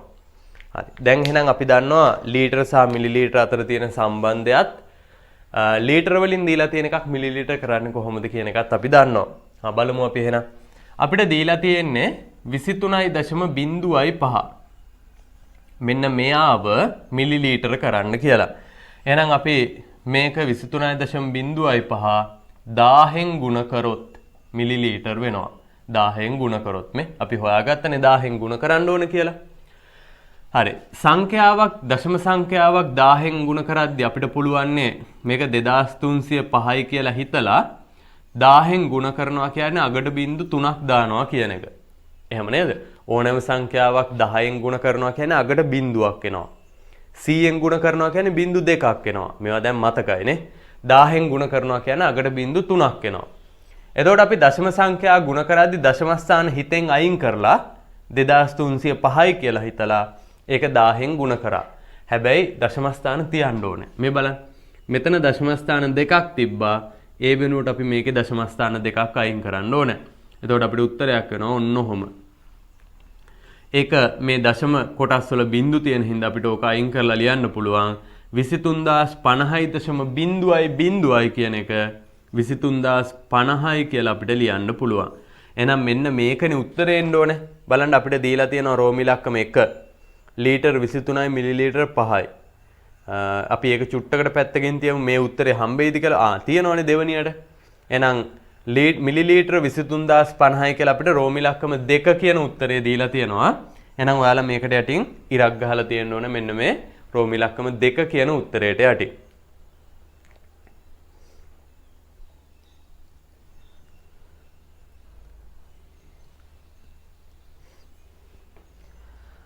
ඊළඟට අපිට ප්‍රස්ථාර පාඩමෙන් පොඩි ගාණක් දීලා තියෙනවා. ප්‍රස්ථාරයක් ඇඳලා දීලා තියෙනවා 10 වෙනි ගාණ. ඒ ප්‍රස්ථාරය දිහා බලලා A කියලා ලක්ෂයක් තියනවලු එයාගේ ඛණ්ඩාංක ලියන්න කියලා අපිට කියනවා. අපි බලමු ඒක කොහොමද කරන්න කියලා. මං කාටිසිය තලයේ දීලා තියෙන එක චුට්ටක් ඇඳ ගන්නම්. මෙන්න මේ විදිහේ ප්‍රස්ථාරයක් තමයි අපිට දීලා තියෙන්නේ. y අක්ෂය තියෙනවා x අක්ෂය තියෙනවා.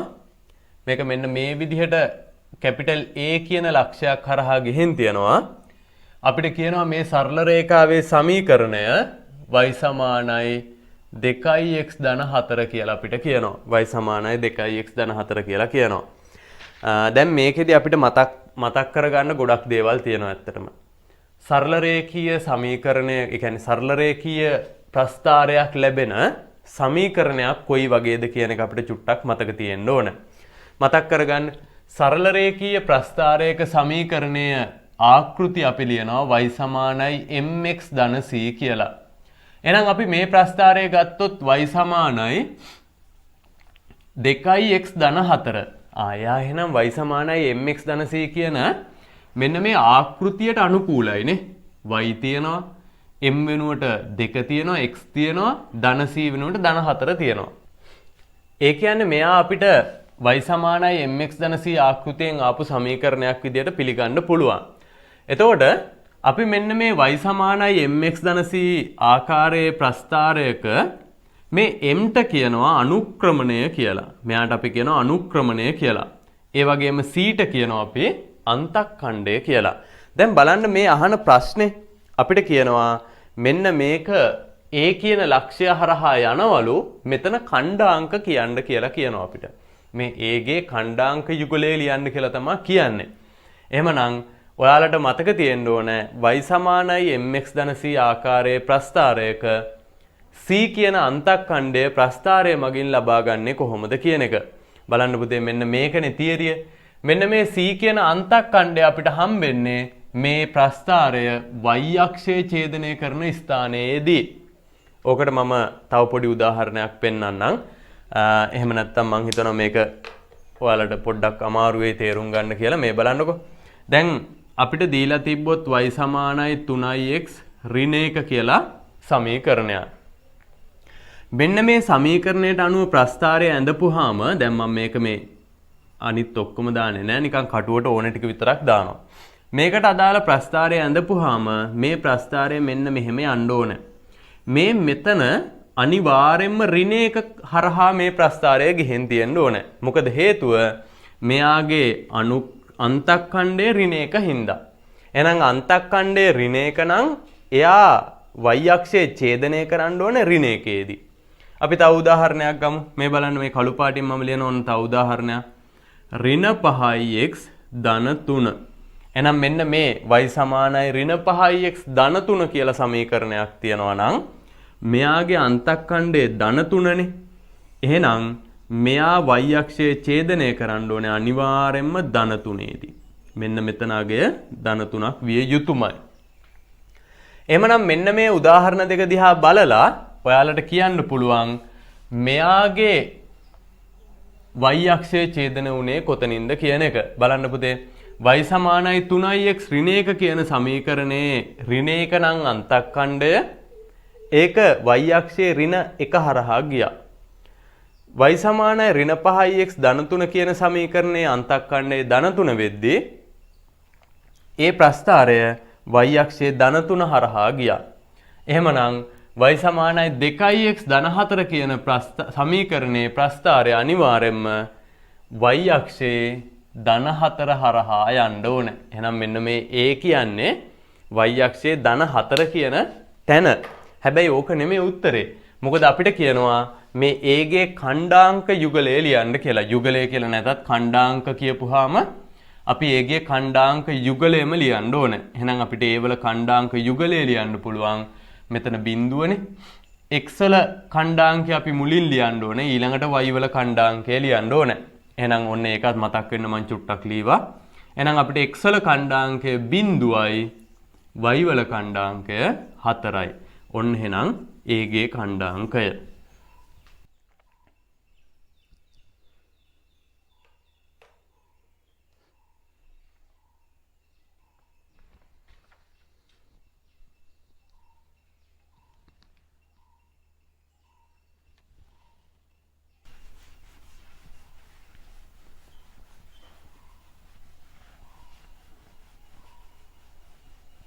එකොළොස්වෙනි ගාන අපිට දීලා තියෙනවා බහුවස්ත්‍රයක පාද ගණන n නම් එහි අභ්‍යන්තර කෝණවල ඓක්‍යය 180 වරක් n ඍණ 1 මගින් ලැබේ.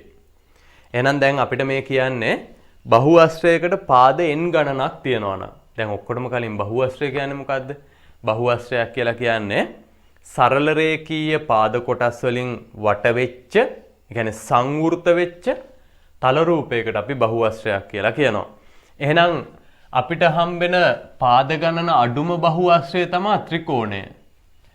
ඊළඟට පාද ගණන ඊට වඩා වැඩි එක්කෙනා චතුරස්‍රය. ඊළඟ එක්කෙනා පංචාස්ත්‍රය. එයාට පාද 5ක් තියෙනවා. ඊළඟ එක්කෙනා ෂඩාස්ත්‍රය. එයාට පාද 6ක් තියෙනවා. එහෙනම් ඔන්න ඔය විදිහට සරල රේඛා කොටස් වලින් වටවෙච්ච සංවෘත තල රූප වලට අපි කියනවා බහුවස්ත්‍රයන් කියලා. ඉතින් මෙන්න මේ බහුවස්ත්‍ර වල අභ්‍යන්තර කෝණ ඔයාලා දන්නවනේ. මේ ත්‍රිකෝණයක අභ්‍යන්තර කෝණ තුන අංශක 180යි. මේ තුන් දෙනාගේම එකතුව. හැබැයි චතුරස්‍රයක 360යි. පංචාස්ත්‍රයක 540යි. මෙයාගේ 720යි ෂඩාස්ත්‍රයක. හරි? එතකොට මෙන්න මේක හොයාගන්න පොඩි සූත්‍රයක් අපිට කියනවා බහුවස්ත්‍රයක පාද ගණන n. ඒ කියන්නේ n කියලා පාද ගණනක් තියෙනවා නම් එයාගේ අභ්‍යන්තර කෝණවල ඓක්‍ය අපිට එනවලු 180 වරක් n ඍණ 2 කියන සමීකරණය මගින්. ඒ අනුව බහුවස්ත්‍රයක අභ්‍යන්තර කෝණවල ඓක්‍යය 180 වරක් 5 නම් එහි පාද ගණන සොයන්න කියලා කියනවා. එහෙනම් මේ දැන් එක බහුවස්ත්‍රයක් තියනවලු එයාගේ පාදවල ඒ කියන්නේ අභ්‍යන්තර කෝණවල ඓක්‍ය 180 වරක් 15. 180 වරක් 15. එහෙමනම් එහි පාද ගණන හොයන්න කියලා කියනවා. ඉතින් පුතේ මෙන්න මෙහෙම එකක් නෙවෙයි කියන්නේ. මම මෙහෙම පාද ගණනක් වැඩිපුර පෙන්වන්න ඕන හින්දා ටිකක් ඔන්න ඔහොම. ඔහොම බහුවස්ත්‍රයක් අඳින්න. හරිද?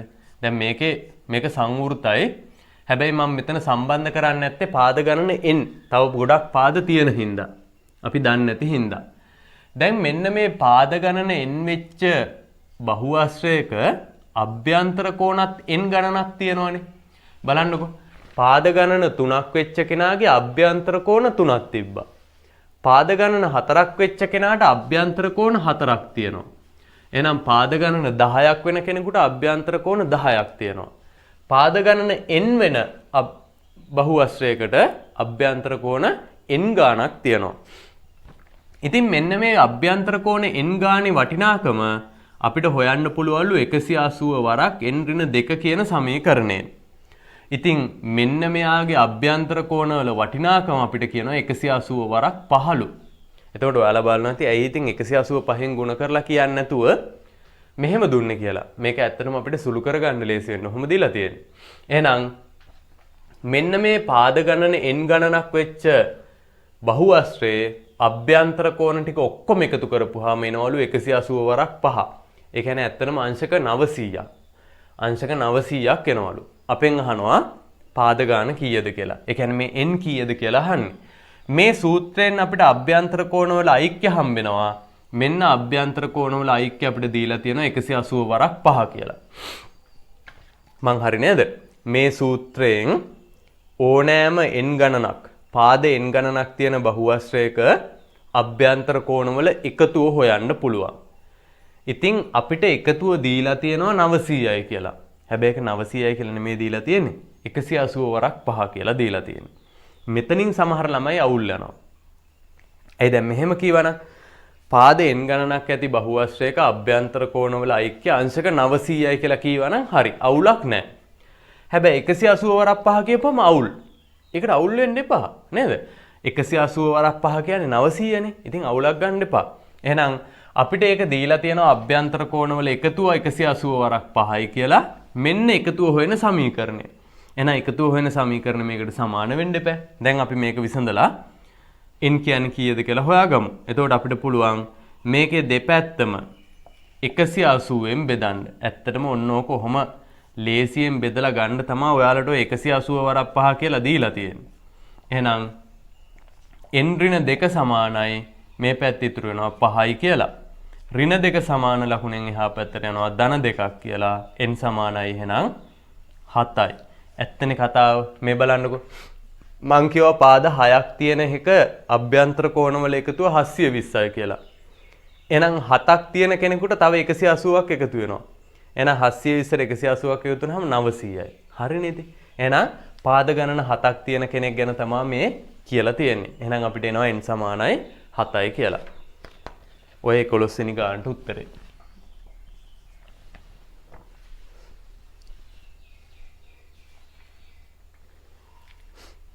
ඊට පස්සේ අපිට 12 වෙනි ගාන දීලා තියෙනවා ත්‍රිකෝණයක වර්ගඵලය ගණනය කරන්න කියලා අපිට දීලා තියෙනවා මහා කෝණී ත්‍රිකෝණයක් ABC කියලා.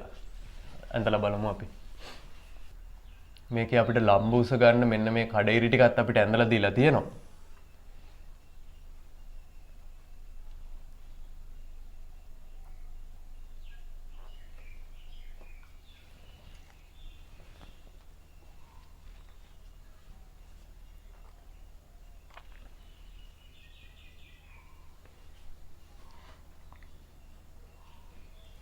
මේකේ අපිට අනවශ්‍ය දිගවල් ටිකකුත් දීලා තියෙනවානේ. වැඩක් නැති දිගවල් ටිකකුත් දීලා තියෙනවා. හරි. අපිට කියනවා ABC ත්‍රිකෝණයේ වර්ගඵලය ගණනය කරන්න කියලා. අපි චුට්ටක් ඉස්සෙල්ලා ත්‍රිකෝණයක වර්ගඵලය හොයන හැටි මතක් කරගෙන ඉමු. බලන්න ත්‍රිකෝණයක වර්ගඵලය හොයන සූත්‍රය තමයි දැන් අපි මේ විදිහට මම වෙනම උදාහරණයක් වලට ඇඳලා පෙන්නන්නම්. ත්‍රිකෝණයක වර්ගඵලයේ සෙවීම සඳහා එයාගේ ආධාරක පාදයේ දිගයි ඒ ආධාරක පාදයට ලම්බක වෙච්ච ලම්බකයේ උසයි අපිට ඕන වෙනවා. එතකොට ඇත්තටම ත්‍රිකෝණයක මෙන්න මෙයාට ආධාරක පාදය කියන්න හේතුව තමයි මේ ලම්බකය හදන්න උදව් කරපු එක. ලම්බකය හදන්න උදව් කරපු හින්දා අපි යාට ආධාර කරපු හින්දා ආධාරක පාදය කියලා කියනවා. එහෙනම් ත්‍රිකෝණයක වර්ගඵලය හොයාගන්න පුළුවන් අපිට වර්ගඵලය සමානයි භාගයයි ආධාරක පාදය වරක් ලම්බ උස කියන සූත්‍රය දාලා අපිට හොයාගන්න පුළුවන්. ඔන්න අමතක කෙනෙක් ඉන්නවා නම් මේ මම ඒක ලියලා පෙන්නලා තියෙනවා. ඉතින් එහෙනම් අපි මේ ත්‍රිකෝණයේ ආධාරක පාදයේ කවුද ලම්බ උස කවුද කියන එක හරියට හොයාගන්න ඕනේ. මෙන්න මේක අපිට වැඩක් නෑ. ඇත්තටම මේක නිකන් අපිට දීලා තියෙන දත්තයක්. අපිව රවට්ටන්න. මේක අපිට දීලා තියෙන අපිට වරද්දන්න. එතකොට මෙයාගේ ආධාරක පාදයේ වෙන්නේ AB ලම්බ උස වෙන්නේ මෙන්න මේ 10 කියන කෙනා. එහෙනම් ඔන්නෝක උපයෝගී කරගෙන අපිට මෙයාගේ වර්ගඵලය ගණනය කරන්න පුළුවන්. අපි හොයමු වර්ගඵලය සමානයි භාගයයි ආධාරක පාදයේ A වල ඉඳලා B දක්වා විතරයි. වැරදියට තේරුම් ගන්න එපා. A වල ඉඳලා මෙතෙන්ටම ගත්තොත් ඒ කියන්නේ 12යි 5යි 17යි කියලාම ගත්තොත් A එන්නේ මේ අඳුරු කරන ත්‍රිකෝණයේ වර්ගඵලය නෙමෙයි. මේ සම්පූර්ණ රූපයේ වර්ගඵලය එන්නේ. ඔන්න ඔතන ළමයි වරද්ද ගන්නවා. ඒ වැරද්ද කරයිද කියලා බලන්න තමයි මෙතන 5 සෙන්ටිමීටර කියලා අගයකුත් දීලා තියෙන්නේ. බලන්නකො ඉතින් අපිට පොඩ්ඩක් වරද්දන්න තමයි හදන්නේ නේද පේපර් එකේ. එහෙමනම් මෙන්න මෙතෙන්ට විතරයි අපි මේ A වල ඉඳලා B ට විතරයි ආධාරක පාදයේ දිග ගන්න ඕනේ. හොඳට මතක තියාගන්න. එහෙනම් ආධාරක පාදයේ දිග 12යි. ලම්බ උස 10යි. අපිට 2ට 2 ඒවා එකයි 12ට 6යි කියලා කපන්න පුළුවන්. 6 වරක් 10 අපිට වර්ග සෙන්ටිමීටර 60ක් කියලා උත්තරයක් එනවා. මේක අපේ 12 වෙනි ගාන.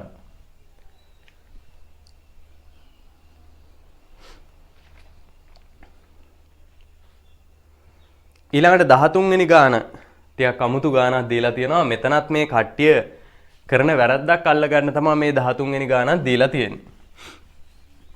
අපිට දීලා තියෙනවා ද්විපදයක් 4a ධන 5. 4a ධන 5 කියන ද්විපදයෙන් අපිට කියනවා අඩු කරන්න කියලා 3a ඍණ 5 කියන ප්‍රකාශනය.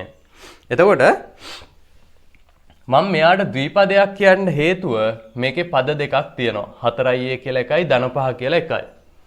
එතකොට මේ කියන 4a ධන 5 කියන ද්විපද ප්‍රකාශනයෙන් 3a ඍණ 5 කියන ද්විපද ප්‍රකාශනය අඩු කරන්න කියලා කියනවා. එතකොට මෙතන අඩු කරන්න තියෙන්නේ ද්විපදයක්. ඒ කියන්නේ මෙන්න මෙහෙම එකක්. අඩු කිරීම 3a ඍණ 5. හැබැයි මෙන්න මෙතන අපිට වරදින එක තැනක් තියෙනවා. බලන්න පුතේ ද්විපදයක් අඩු කරන්න තියෙන්නේ.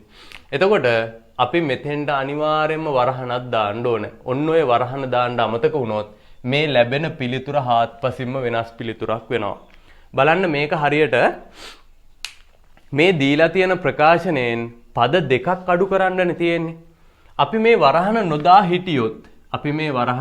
හිටියොත් ඔයාලා මේකෙන් අඩු කරන්නේ 3a කියන පදේ විතරයි.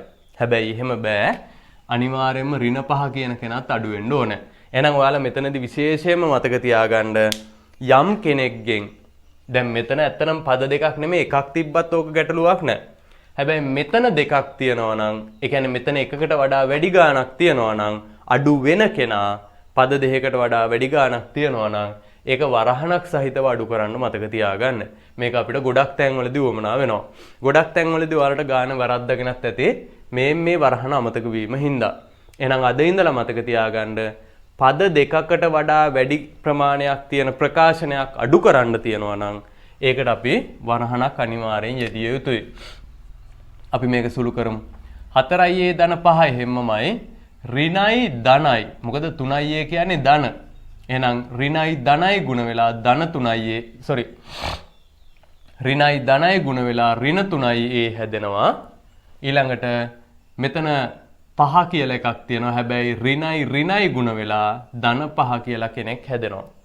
එහෙනම් දැන් අපි ගත්තාම මෙන්න මේ 4a කියන වීජීය පදයයි මේ 4a කියන වීජීය පදයයි ඍණ 3a කියන වීජීය පදයයි සජාතීය වීජීය පද විදියට අපිට සලකන්න පුළුවන්. හැබැයි යාලා ලකුණ අතින් විජාතීයයි. මෙයා ධන 4a මෙයා ඍණ 3a. එහෙමනම් ಜಾති දෙකක ලකුණු දෙකක් තියෙනවා නම් එක්කෙනෙක් ධන වෙලා එක්කෙනෙක් ඍණ නම් අපිට මේ දෙක එකතු කරන්න බෑනේ. අපි වැඩි එකෙන් අඩු එක අඩු කරලා වැඩි එකේ ලකුණ දානවා. 4a ගෙන් 3a අඩු වුනහම a කියලා ඉතුරු වෙනවා. මේ දෙන්නගේ ලකුණු දෙකක් සමාන හින්දා ධනයි ධනයි හින්දා එකතු කරලා අපි ධන 10යි කියලා දානවා. එහෙනම් මෙන්න අපේ 13 වෙනි ගානට උත්තරේ. අපි ඔහොමම 14 වෙනි ගානත් බලමු. මේක අපිට ගණන් 20ක් තියෙනවා. 14 15 16 17 තව තියෙනවා ඒ ටික ඉතුරු වෙලා. හරි. මම පොඩි පණිවිඩයකුත් කියන්න තියෙනවා පුතේ ඒකත් චුට්ටක් මතක් කරන්නම්. අපි දැන් ඔයාලා 9 ශ්‍රේණියනේ දැනට ඉන්නේ. එතකොට මේ වාර විභාගයෙන් පස්සේ අපි අලුත් 10 වසර පටන් ගන්නවා. ඉස්කෝලෙත් ඔයාලගේ අලුත් 10 වසර අප්‍රේල් මාසේ පටන් ගන්නවා. ඉතින් අපේ ඔන්ලයින් පන්තියත් අපි අලුතෙන් 10 ශ්‍රේණිය සඳහා ඔන්ලයින් පන්තියක් පටන් ගන්නවා. 3 වෙනි සතියේ මාර්තු 3 වෙනි සතියේ සිකුරාදා හවස 6ට සිකුරාදා හවස 6ට මාර්තු 3 වෙනි සතියේ සිකුරාදා හවස 6ට අපි අලුතෙන්ම 10 ශ්‍රේණිය සඳහා ඔන්ලයින් පන්තියක් පටන් ගන්නවා. ඉතින් ඒකටත් ඔයාලට සහභාගී වෙන්න පුළුවන්. දැන් මගේ channel එකේ මීට කලින් වීඩියෝ බලපු කෙනෙක් නම් සහභාගී වෙන්නේ කොහොමද කියලා දන්නවා. හැබැයි මේක අදම බලන කෙනෙක් ඉන්නවා නම් මගේ WhatsApp නම්බරයට ඔයාලගේ නම පාසල ශ්‍රේණිය WhatsApp පණිවිඩයක් එවලා තියන්න. මෙන්න මේක තමයි මගේ නම්බරය 076යි 88යි 44යි 144. ඔක ওই වීඩියෝ එකේ යටිනුත් යනවා ඇති. ඔයාලට දකින්න හම්බේ. එතකොට මෙන්න මේකට ඔයාලගේ නම පාසල සහ 2022 10 ශ්‍රේණිය කියලා WhatsApp පණිවිඩයක් දාලා තියන්න. එතකොට අපිට පුළුවන් 3 වෙනි සතියේ සිකුරාදා හවස 6ට පටන් ගන්න අලුත්ම 10 ශ්‍රේණිය ගෲප් එකට ඔයාලව ඇඩ් කරන්න පුළුවන්. හරි. ඒකත් මතක් කරා. එහෙනම් අපි 14 වෙනි ගානට යමු.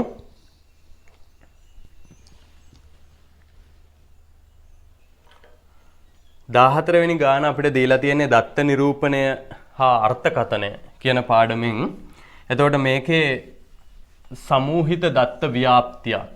එහෙම නැත්නම් අපි කිව්වොත් පන්ති ප්‍රාන්තර සහිත දත්ත ව්‍යාප්තියක් අපිට දීලා තියෙනවා. මේකෙන් අපිට ප්‍රශ්න දෙකක් අහලා තියෙනවා. දැන් මෙන්න මෙහෙම මම මේ වගුවම සම්පූර්ණ ගහන්නේ නැහැ. 10ත් 16ත් අතර පන්ති ප්‍රාන්තරයේ සංඛ්‍යාතය 3යි කියලා දීලා තියෙනවා. 16ත් 22ත් අතර පන්ති ප්‍රාන්තරයේ සංඛ්‍යාතය 5ක් කියලා දීලා තියෙනවා. 22ත් 28ත් අතර පන්ති ප්‍රාන්තරයේ සංඛ්‍යාතය 7ක් කියලා අපිට දීලා තියෙනවා. එතකොට පළවෙනි ප්‍රශ්නේ අපෙන් අහනවා පන්ති ප්‍රාන්තරයක තරම කීයද කියලා. එතකොට මේ පන්ති ප්‍රාන්තරයක තරම කියන්නේ ඇත්තටම පන්ති ප්‍රාන්තරයේ පරාසය කියන එකම තමයි. එහෙමනම් තරම එහෙම නැත්නම් පරාසය අපි හොයාගන්නේ මේ පන්ති ප්‍රාන්තරයේ ඉහළ සීමාවෙන් පහළ සීමාව අඩු කරලා. එහෙනම් මම ලියනවා තරම සමානයි ඉහළ සීමාව ඍණ පහළ සීමාව. එහෙනම් මේකෙන් ඕනම එකක් ඔයාලට ගන්න පුළුවන්. මම තෝරගන්නවා මෙන්න මේ පන්ති ප්‍රාන්තරය. හරි? 16ත් 22ත් කියන පන්ති ප්‍රාන්තරය. එහෙනම් ඉහළ සීමාව 22යි පහළ සීමාව යාගේ 16යි. එතකොට අපිට මෙයාගේ තරම එනවා 6ක් කියලා. බලන්නකෝ 16න් 10ක් අඩු කරත් අපිට තරම 6යි කියලා එනවා. ඊළඟ දෙවෙනි ප්‍රශ්නේ රෝම ඉලක්කම දෙකක් එකේ අහනවා මාතේ අයත් පන්ති ප්‍රාන්තරය කුමක්ද කියලා අහනවා. දැන් පුතේ මාතය කියලා කියන්නේ දත්ත ව්‍යාප්තියක වැඩිම වාර ගණනක් යෙදලා තියෙන දත්තය කියලා අපි දන්නවා. එහෙනම් දත්ත ව්‍යාප්තියක වැඩිම වාර ගණනක් යෙදිච්ච දත්තයේ මාතේ වෙද්දී මේ විදිහට සමූහණය කරපු එහෙම නැත්නම් පන්ති ප්‍රාන්තර වලට වෙන් කරපු දත්ත ව්‍යාප්තියක වැඩිම දත්ත ප්‍රමාණයක් අඩංගු වන පන්තියට අපි කියනවා මාත පන්තිය කියලා. එහෙනම් වැඩිම දත්ත ප්‍රමාණයක් සංඛ්‍යාතයක් බලන්න මේ පන්තියට අයිති දත්ත 3යි තියෙන්නේ. මෙයාට අයිති 5ක් තියෙනවා. මෙයාට අයිති දත්ත 7ක් තියෙනවා. එහෙනම් වැඩිම දත්ත ප්‍රමාණයක් අයිති වෙලා තියෙන්නේ 22 28 කියන පන්ති ප්‍රාන්තරයට. එහෙනම් අපේ මාත පන්තිය වෙන්නේ 22 28 පන්ති ප්‍රාන්තරය.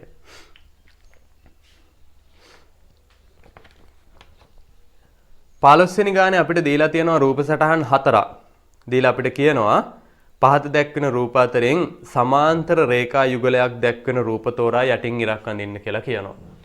හරි. මම ඉස්සල්ලා ඔයාලට සමාන්තර රේඛා ආශ්‍රිත කෝණ වර්ග තුන ආපහු මතක් කරලා දීලා ඉන්නා.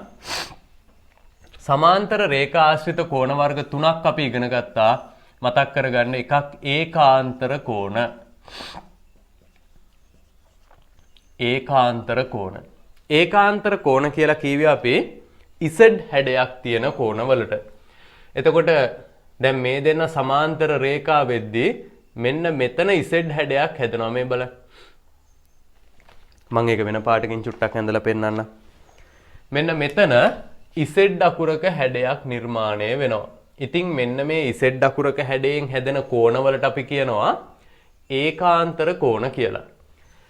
මේ සමාන්තර රේඛා දෙකක් අතර හැදෙන ඒකාන්තර කෝණයන්ගේ තියෙන විශේෂත්වය තමයි මේවා වටිනාකමින් සමානයි. මෙතන අංශක x නම් මෙයත් අංශක x වෙනවා. ඕකයි යාගේ තියෙන විශේෂත්වය. ඊළඟට අපිට හම් වෙනවා අනුරූප කෝණ කියලා જાතියක් සමාන්තර රේඛා දෙකක් අතර තවත් තීර්යක් රේඛාවකින් ඡේදනය වෙලා. මෙයාට අපි කියනවා අනුරූප කෝණ කියලා. එතකොට මෙන්න මේ අනුරූප කෝණ හැදෙන්නේ F අකුරක හැඩේ. කැපිටල් F අකුරක හැඩයට අනුරූප කෝණ හැදෙනවා. එහෙනම් මෙන්න මේ සමාන්තර රේඛා දෙකක් අතර හැදෙන අනුරූප කෝණවලක් තියෙන විශේෂත්වය තමයි මේවත් අගයෙන් සමාන වෙනවා. මේක අංශක y නම් මෙයත් අංශක y වෙනවා. ඊළඟට තව සුවිශේෂී කෙනෙක් හම් වෙනවා මේ දෙන්නටම වඩා පොඩ්ඩක් වෙනස් කෙනෙක්. ඒ තමයි මිත්‍ර කෝණ කියන කෙනා. එතකොට මිත්‍ර කෝණවල තියෙන වෙනම කතාවක්. මිත්‍ර කෝණවල තියෙන්නේ මෙන්න මේ මිත්‍ර කෝණ දෙක එකතුව. බලන්න මිත්‍ර කෝණ හැදෙන්නේ නිකන් මෙන්න මේ වගේ අර නිකන් 4C අකුරක් වගේ හැඩයට හැදෙන්නේ. ඒක අපිට එහෙම මතක තියාගන්න පුළුවන් ඕන. එතකොට මෙන්න මේ මිත්‍ර කෝණවල තියෙන විශේෂත්වය තමයි මෙයාලා සමාන්තර රේඛා දෙකක් අතර තියෙද්දී මිත්‍ර කෝණයන්ගේ අගය එකතුව අංශක 180ක් වෙනවා. එහෙනම් සමාන්තර රේඛා දෙකක් අතර හැදෙන ඒකාන්තර කෝණ අගයෙන් සමාන වෙනවා. අනුරූප කෝණත් අගයෙන් සමාන වෙනවා. මිත්‍ර කෝණ දෙක එකතුව අංශක 180ක් වෙනවා. ඉතින් ඔන්න ඔය කියන ලක්ෂණ තුන තියෙනවා නම් අපිට ඒවා සමාන්තර රේඛා කියලා හඳුන්වන්න පුළුවන්. අපි බලමු ඒ කියන ලක්ෂණ මේ කට්ටියන්ගේ තියනවාද කියලා. අපිට පළවෙනි රූප සටහන දීලා තියෙනවා. දැන් මේකේ සමාන්තර රේඛා යුගලයක් දැක්වෙන රූපේ තෝරා යටින් ඉරක් අඳින්න කියලානේ කියන්නේ. එහෙනම් ඇත්තටම මේකේ එන්න ඕනේ දෙවෙනි රූපේ. මේ බලන්නකෝ. පළවෙනි රූපේ අපිට තියෙන්නේ මෙහෙම එකක්. මෙතන අංශක 70ක් කියලා දීලා තියෙනවා. මෙයා අංශක 100යි කියලා දීලා තියෙනවා. මෙතන අංශක 100යි නම් මෙයත් අංශක 100යිනේ. එහෙම වුණාම 100යි 70යි 170යි. එහෙනම් මෙයා සමාන්තර රේඛා නෙවෙයි. මොකද මිත්‍ර කෝණ 180ක් වෙන්න ඕනේ සමාන්තර රේඛා නම්. ඔය පළවෙනිය. ඊළඟට දෙවෙනිය අපිට දීලා තියෙනවා ඔන්න ඔහොම රේඛා දෙකක් තීරයක් රේඛාවකින් ඡේදනය වෙලා මෙතනත් 80යි මෙතනත් 80යි කියලා. එහෙනම් මේ හැදිලා තියෙන්නේ F හැඩේ අනුරූප කෝණනේ. එහෙනම් මෙයා තමයි ඇත්තටම සමාන්තර රේඛා වෙන්නේ. එතකොට මෙන්න මේ දෙවෙනියා තමයි හරි එක්කෙනා. අපි තුන්වෙනියාගේ වැරද්දත් බලමු. තුන්වෙනියාගේ වැරද්දත් මිත්‍ර කෝණ දෙක 180ක් වෙන්නේ නැහැ. මෙතන 125යි මෙතන 55යි. වෙනව නේද එතන? බලන්නකෝ. මේ තුන්වෙනියට දීලා තියෙන කෙනාත් මෙතන අපිට 125ක කෝණයක් තියෙනවා. මෙතන අංශක 55ක් තියෙනවා. එහෙනම් 125යි 55යි එකතු වුනහම ඒත් අංශක 180ක් හැදෙනවා. එහෙනම් මේ තුන්වෙනියත් හරිය. දෙකත් හරි තුනත් හරි. අපි බලමු හතරවෙනියා.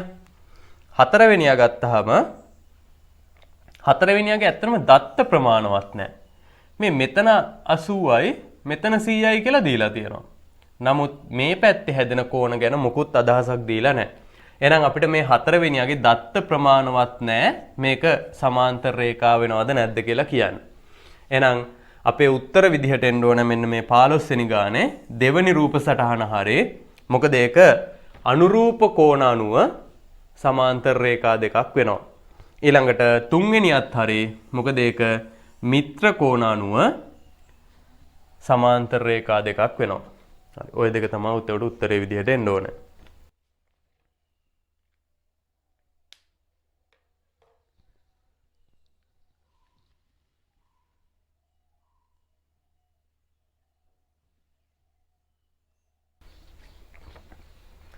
අපිට සම්භාවිතාව කියන පාඩමෙන් 16 වෙනි ප්‍රශ්නේ දීලා තියෙනවා. බලමු මොකද්ද කියන්නේ කියලා. ඒකේ අපිට කියනවා පෙට්ටියක එකම තරමේ හා එකම හැඩයේ කළු පැහැති හා රතු පැහැති කොණ්ඩකටු 24ක් තියනවලු. එතකොට ඉන්න අහඹු ලෙස ඉවතට ගන්නා කටුවක් රතු පැහැති එකක් වීමේ සම්භාවිතාව 12න් 7යි කියලා අපිට කියනවා. එහෙමනම් පෙට්ටියේ තිබූ කළු පැහැති කටු ගණන කීයද කියලා අහනවා. දැන් අපිට කියනවා මේ විදිහට භාජනයක කොණ්ඩකටු 24ක් තියනවලු. ඒ කොණ්ඩකටු 24න් කළු පාට ඒවා තියනවලු. ඒ වගේම රතු පාට ඒවාත් තියනවලු. දැන් මේ වෙනදට නම් අපෙන් අහන්නේ රතු පාට මෙච්චරයි කළු පාට මෙච්චරයි කියලා සම්භාවිතාව හොයන්න කියලානේ. හැබැයි අද සම්භාවිතාව දීලා තියෙනවා. එතකොට මේක ඇතුලේ සම්පූර්ණ කටු 24ක් තියෙනවා. සම්පූර්ණ කොණ්ඩකටු 24න් අපි අහඹු ලෙස එකක් ඉවතට ගන්නවලු. ඒ අහඹු ලෙස ඉවතට ගන්නා කටුව රතු පැහැති එකක් වීමේ සම්භාවිතාව. එහෙනම් මේ ඉවතට ගන්නා කොණ්ඩකටුව රතු පැහැති වීම. රතු පැහැති එකක් වීමේ සම්භාවිතාව 12න් 7යිලු. 12න් 7යි කියලා අපිට දීලා තියෙනවා. එහෙනම් කළු පැහැති කටු ගාන කීයද කියලා අපෙන් ප්‍රශ්නය අහන්නේ. එතකොට අපි ඉස්සරෝම මෙන්න මේ සම්භාවිතාව ඇසුරෙන් හොයාගන්න ඕනේ මේක ඇතුලේ රතු පාට කොණ්ඩකටු කොච්චරක් තිබ්බද කියලා. දැන් අපි දන්නවා රතුයි කළුයි කොණ්ඩකටු 24ක භාජනයක් තියෙන්නේ. හැබැයි සම්භාවිතාව අපිට කියනවා රතු පැහැති එකක් වීමේ සම්භාවිතාව 12න් 7යි කියලා. දැන් අපි තව දෙයක් දන්නවා සම්භාවිතාව හොයද්දී ඒකේ හරයට දාන්න ඕනේ මෙයාගේ ලැබිය හැකි සියලු ප්‍රතිඵලයන් ගාන. එහෙනම් ඉතින් හරිනම් හරේ 24 නෙන්න ඕනේ. හැබැයි අපිට 12 කියලා දීලා තියෙන්නේ. එතකොට මෙතන වෙලා තියෙන්නේ අර තුල්්‍ය භාග වලින් ලියන්න පුළුවන් සරලම ආකාරයෙන් සම්භාවිතාව තියලා තියෙන එක. එහෙනම් මම මේක හරය 12ක් කරගන්නවා. මේ බලන්න. හරය 24ක් කරගන්නවා. එහෙනම් මම මේක තුල්්‍ය භාග වලින් දෙපැත්තම දෙකෙන් ගුණ කරා. එතකොට අපිට එනවා 24න් 14යි කියලා. එහෙනම් 12න් 7 කියන භාග සංඛ්‍යාවට ඇත්තටම 24න් 14 සමානයිනේ තුල්ලයිනේ. දැන් අපිට හරි. මේකේ කොණ්ඩකටු 24ක් තිබ්බා. 24න් 14ක් රතු පාට ඒවා. අන්න සම්භාවිතාවෙන් අපි ඒක ගත්තේ. කොහොමද? රතු පැහැති එකක් හම්බ වීමේ සම්භාවිතාව 12න් 7යි කියන්නේ ඕක 24න් 14යි කියලා කියන්නත් පුළුවන්. එහෙනම් 24න් 14ක් රතු පාට කියන එකෙන් අදහස් වෙන්නේ මේ භාජනයේ කොණ්ඩකටු 14ක් රතු පාට කියන එක. එහෙනම් කළු පාට ඒවා 10ක් තිබිලා තියෙනවා. එතකොටනේ අපිට 24ක් හැදෙන්නේ. එහෙනම් අපේ උත්තරේ වෙන්න ඕන කළු පැහැති කටු ගණන අපිට එනවා 10ක් කියලා. හරි පැහැදිලි නේද? දැන් කොණ්ඩකටු 24. දැන් ආපහු මේකෙන් හිතන්නකෝ.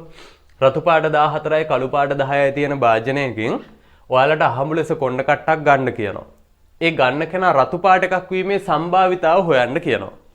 එහෙනම් ඔයාලා ලියනවා රතු පාට එකක් වීමේ සම්භාවිතාව 24න් 14යි කියලා. හැබැයි අපි සම්භාවිතාවයක් ලියද්දී ඒක පුළුවන් තරම් කුඩා කරනවානේ. එතකොට 24න් 14 වෙනුවට අපි ලියන්නේ 12න් 7යි කියලා. ඉතින් මේක නෙමෙයි අපිට දීලා තිබ්බේ නේද? එහෙනම් අපිට දීලා තිබ්බා රතු පැහැති එකක් වීමේ සම්භාවිතාව 12න් 7යි කියලා. ඒක 24න් නම් 14යි. එහෙනම් රතු පාට කටු 14යි, කළු පාට කටු 10කුයි තිබිලා තියෙනවා. ඔන්න අපේ උත්තරේ. 17 වෙනි ගානේ අපිට කියන්නේ ද්විමේ සංඛ්‍යාවක් දශමේ සංඛ්‍යාවක් කරන්න කියලා.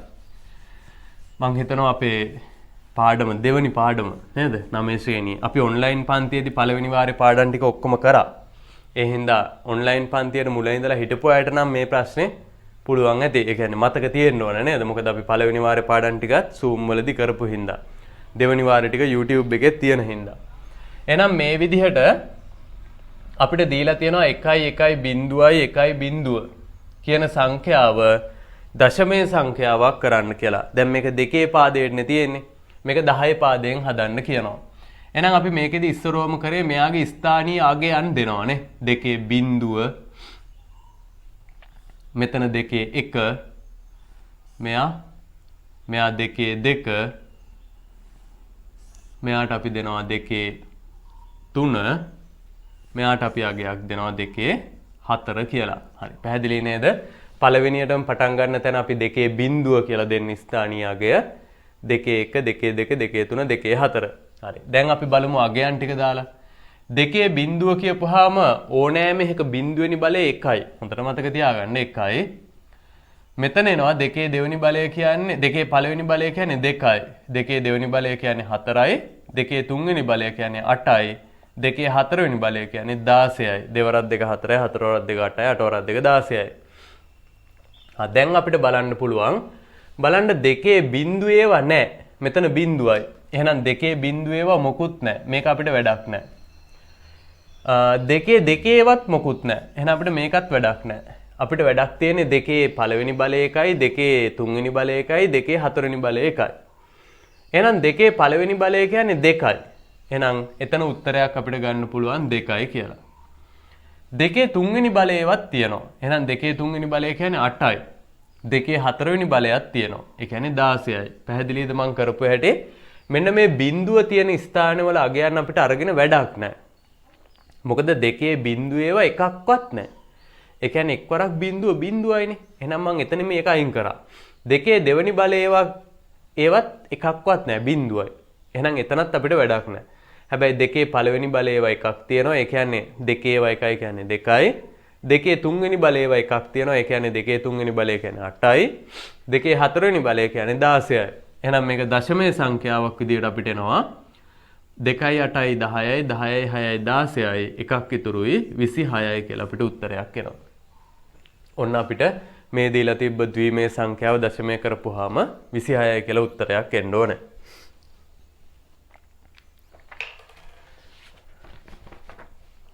අපිට 18 වෙනි ගාන දීලා තියෙන්නේ පයිතගරස් සම්බන්ධය කියන පාඩමෙන්. මේකත් ඔයාලා හරියටම දැනන් ඉන්න ඕන පාඩමක්. මොකද මේකත් ජ්‍යාමිතියේදී අපිට ගොඩක් තැන්වලදී හම්බෙන ප්‍රමේයක් වෙනවා. එතකොට මේකේ ABC කියලා ඍජුකෝණී ත්‍රිකෝණයක් දීලා අපිට AB පාදයේ දිගයි BC පාදයේ දිගයි දීලා තියෙනවා. අපෙන් අහනවා AC පාදයේ දිග කීයද කියලා. ඉතින් පයිතගරස් සම්බන්ධයේදී අපිට කරන්න පුළුවන් එකම එක වැඩක් තියෙනවා. ඒ තමයි ඍජුකෝණී ත්‍රිකෝණයක ඕනෑම පාද දෙකක දිග දීලා තියෙද්දි ඉතිරි පාදයේ දිග අපිට හොයන්න පුළුවන්. ඒ පයිතගරස් සම්බන්ධය පාවිච්චි කරලා. පයිතගරස් සම්බන්ධයේදී අපිට කියනවා ඕනෑම ඍජුකෝණී ත්‍රිකෝණයක කර්ණපාදයේ වර්ගය. කර්ණපාදයේ වර්ගය. එතකොට කර්ණපාදය කියලා කියන්නේ මෙන්න මේ අංශක අණුවේ කෝණයට ඉස්සරහින් තියෙන පාදය. එහෙනම් ඕනෑම ඍජුකෝණී ත්‍රිකෝණයක කර්ණපාදයේ වර්ගය මම මෙයා AC වර්ගය කියලා දාන්න. කර්ණපාදයේ දිග AC කියලා ගත්තොත් එයාගේ වර්ගය සමාන වෙනවලු මේ ත්‍රිකෝණයේ ඉතිරි පාද දෙකේ වර්ගයන්ගේ එකතුවට. එහෙනම් එක පාදයක් ඉතිරි කෙනෙක් 24 වර්ගය. මොකද ඉතිරි පාද දෙකෙත් වර්ගයන්ගේ එකතුවට තමයි සමාන වෙන්න ඕනේ. අනිත් කෙනා 7 වර්ගය. අපිට 24 වර්ගය කියන කෙනා හදාගන්න පුළුවන්. බලන්න 24 වරක් 24 16 එකක් ඉතුරුයි. මෙතන 9යි 8යි 4යි. එහෙනම් 6යි 17 එකක් ඉතුරුයි. 576යි කියලා අපිට එනවා 24 වර්ගය.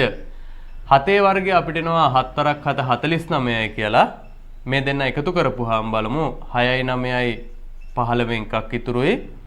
7යි 4යි 11යි ඉතිරි එකයි 12යි. තව එකක් ඉතිරි වෙනවා 5යි 1යි 6ක් කියලා අපිට එනවා. එහෙනම් AC පාදයේ වර්ගය සමානයි 625යි කියලා අපිට උත්තරයක් එනවා. හැබැයි අපිට ඕනේ AC පාදයේ වර්ගය නෙමේ AC වල අගය ඕනේ. එහෙනම් අපි මෙන්න මේ වර්ගය නැති කරගන්න මේ පැත්තට වර්ගමූලයක් දානවා. මේ 625ටත් අපිට වර්ගමූලයක් දාන්න වෙනවා. බලන්න මේ වර්ගයට වර්ගමූලය කැපිලා ගිහින් AC කියලා එනවා. මේ 625 අපිට ලියන්න පුළුවන් 25 වරක් 25 කියලා. එහෙනම් එයා මට ලියන්න පුළුවන් 25 වර්ගය කියලා. එතකොට AC පාදයේ දිග අපිට එනවා මේකටත් වර්ගයට වර්ගමූලය කැපිලා ගිහිල්ලා 25 සෙන්ටිමීටර් කියලා. හරි. මේක අපි හදපු 18 වෙනි ගාන. අපිට 19 වෙනි ගාන කියනවා සංඛ්‍යා සමූහයක මධ්‍යස්ථය වන්නේ 7 වන පදයයි. එහෙනම් දත්ත ටිකක් තියනවලු. ඒ දත්ත ටිකේ 7 වෙනියට ඉන්න පදේ මධ්‍යස්ථය වෙනවලු. එම සංඛ්‍යා සමූහයට තවත් සංඛ්‍යා 4ක් ඇතුළත් කළ විට මධ්‍යස්ථය වන්නේ කීවන පදයේද කියලා අහනවා. අපි මේකට පොඩි රූප සටහනක් ඇඳලා බලමු. දැන් අපිට කියනවා දත්ත ව්‍යාප්තියක් තියෙනවා. ඒ දත්ත ව්‍යාප්තියේ මධ්‍යස්ථයේ විදිහට තියෙන්නේ 7 වෙනි පදය කියලා. දැන් 7 වෙනි පදයේ මධ්‍යස්ථය වෙනවා කියන්නේ මේක දැන් අපි දන්නවා අනිවාර්යෙන් මධ්‍යස්ථය හොයද්දී ආරෝහණ පටිපාටියට තියෙන්න ඕන කියන එකනේ. එහෙනම් ආරෝහණ පටිපාටියට ඇති මේක. එතකොට ආරෝහණ පටිපාටියට පෙළ ගස්සපුවාම 7 වෙනි අපිට කියනවා මධ්‍යස්ථය වෙනවලු. මේ බලන්න 1 2 3 4 5 6 7යි. මම දැන් 7 වෙනි එක ඔන්න ඇඳලා තියෙනවා. මේ 7 වෙනියා මධ්‍යස්ථය වෙනවා කියන එකෙන් අදහස් වෙන්නේ මේ 7 වෙනියට කලින් සංඛ්‍යා 6ක් තියෙනවනේ නේද? මේ සංඛ්‍යා කියලා හිතන්න. පළවෙනි සංඛ්‍යාව, දෙවෙනි සංඛ්‍යාව, තුන්වෙනි සංඛ්‍යාව, හතරවෙනියා, පස්වෙනියා, හයවෙනියා, හත්වෙනියා. මේ 7 වෙනියා තමයි මධ්‍යස්ථයේ විදිහට අපිට තියෙනවා කියලා කියන්නේ. එහෙනම් මේ මධ්‍යස්ථයට කලින් 6 දෙනෙක් හිටියා නම් මධ්‍යස්ථයට පස්සෙත් 6 දෙනෙක් ඉන්න ඕනේ. එතකොට න්යා මැද එක්කෙනා වෙන්නේ නේ. මධ්‍යස්ථය කියලා කියන්නේ මධ්‍ය ස්ථානය, මැද අගය, මැද අගය කියන එකට. එහෙනම් 1 2 3 4 5 6 7යි 8යි 9යි 10යි 11යි 12යි 13යි. දත්ත 13ක් තියෙන ව්‍යාප්තියක තමයි මධ්‍යස්ථය 7 වෙනියා වෙන්නේ. දැන් අපිට කියනවා තව මේකට දත්ත 4ක් ඇතුළත් කරනවලු. තව දත්ත 4ක් ඇතුළත් කරනවලු. එහෙනම් මම 1යි 2යි 3යි 4යි කියලා ඔන්න දත්ත 4ක් ඇතුළත් කරා. තව දත්ත 4ක් ඇතුළත් කරපුවාම මෙයාගේ මධ්‍යස්ථය කී වෙනියටද ඉන්නේ කියලා අපෙන් අහනවා. බලමු එහෙනම් 1 2 3 4 5 6 7 8 9 10 11 12 13 14 15 16 17යි. එහෙනම් අපි මේකේ 8 දෙනා වෙන් කරලා බලමු. බලන්න මම වෙන් කරනවා 1 2 3 4 5 6 7 8. 9 වෙනියා මම මධ්‍යස්ථයේ විදියට සලකනවා. 1 2 3 4 5 6 7 8. එහෙනම් මේ පැත්තටත් 8 දෙනෙක් ඉතුරු වුණා. එතකොට මේ පැත්තටත් 8 දෙනෙක් ඉතුරු වුණා. එහෙනම් මෙන්න මෙයා තමා තවත් දත්ත 4ක් ඇතුළත් කරපුවාම මධ්‍යස්ථය වෙන්නේ. එහෙනම් අපෙන් අහන්නේ උත්තරේ එතකොට මධ්‍යස්ථය කී වෙනියද කියලා. එහෙනම් 1 2 3 4 5 6 7 8 9. එහෙනම් අපේ අලුතෙන් දත්ත 4 එකතු වුණාම මධ්‍යස්ථය 9 වෙනියා.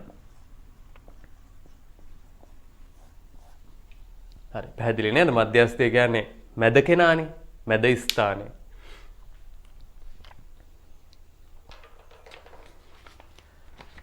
මේ පේපර් එකේ පළවෙනි කොටසේ අපිට හම්බ වෙන අන්තිම ප්‍රශ්නේ 20 වෙනි ප්‍රශ්නය. අපිට කියනවා AB කියලා සරල රේඛාවක් දීලා තියෙනවා. පහත දී ඇති AB සරල රේඛාවේ මධ්‍ය ලක්ෂය සොයා ගන්න ආකාරය පත පිළිබඳ දැනුම භාවිතයෙන් රූපයේ ඇඳ දක්වා එම ලක්ෂ්‍ය P ලෙස නම් කරන්න කියලා කියනවා. හරි. දැන් අපිට සරල රේඛාවක් දීලා තියෙනවා. මේ සරල රේඛාව AB කියලා නම් කරලා දීලා තියෙනවා. එතකොට මම මේක පොඩ්ඩක් මෙහෙම ගන්නම්. මෙතන A මෙතන B කියලා අපිට සරල රේඛාව දීලා තියෙනවා. මේක පතහා නිර්මාණ කියන පාඩමෙන් අපිට ඉගෙන ගන්න තියෙන්නේ. එතකොට අපිට කියනවා AB රේඛාවේ මධ්‍ය ලක්ෂ්‍යය තමයි දැන් අපි හොයාගන්න ඕන කියලා කියනවා. එහෙමනම් දීලා තියෙන සරල රේඛාවක මධ්‍ය ලක්ෂ්‍ය කියන්නේ හරි මැද තැන.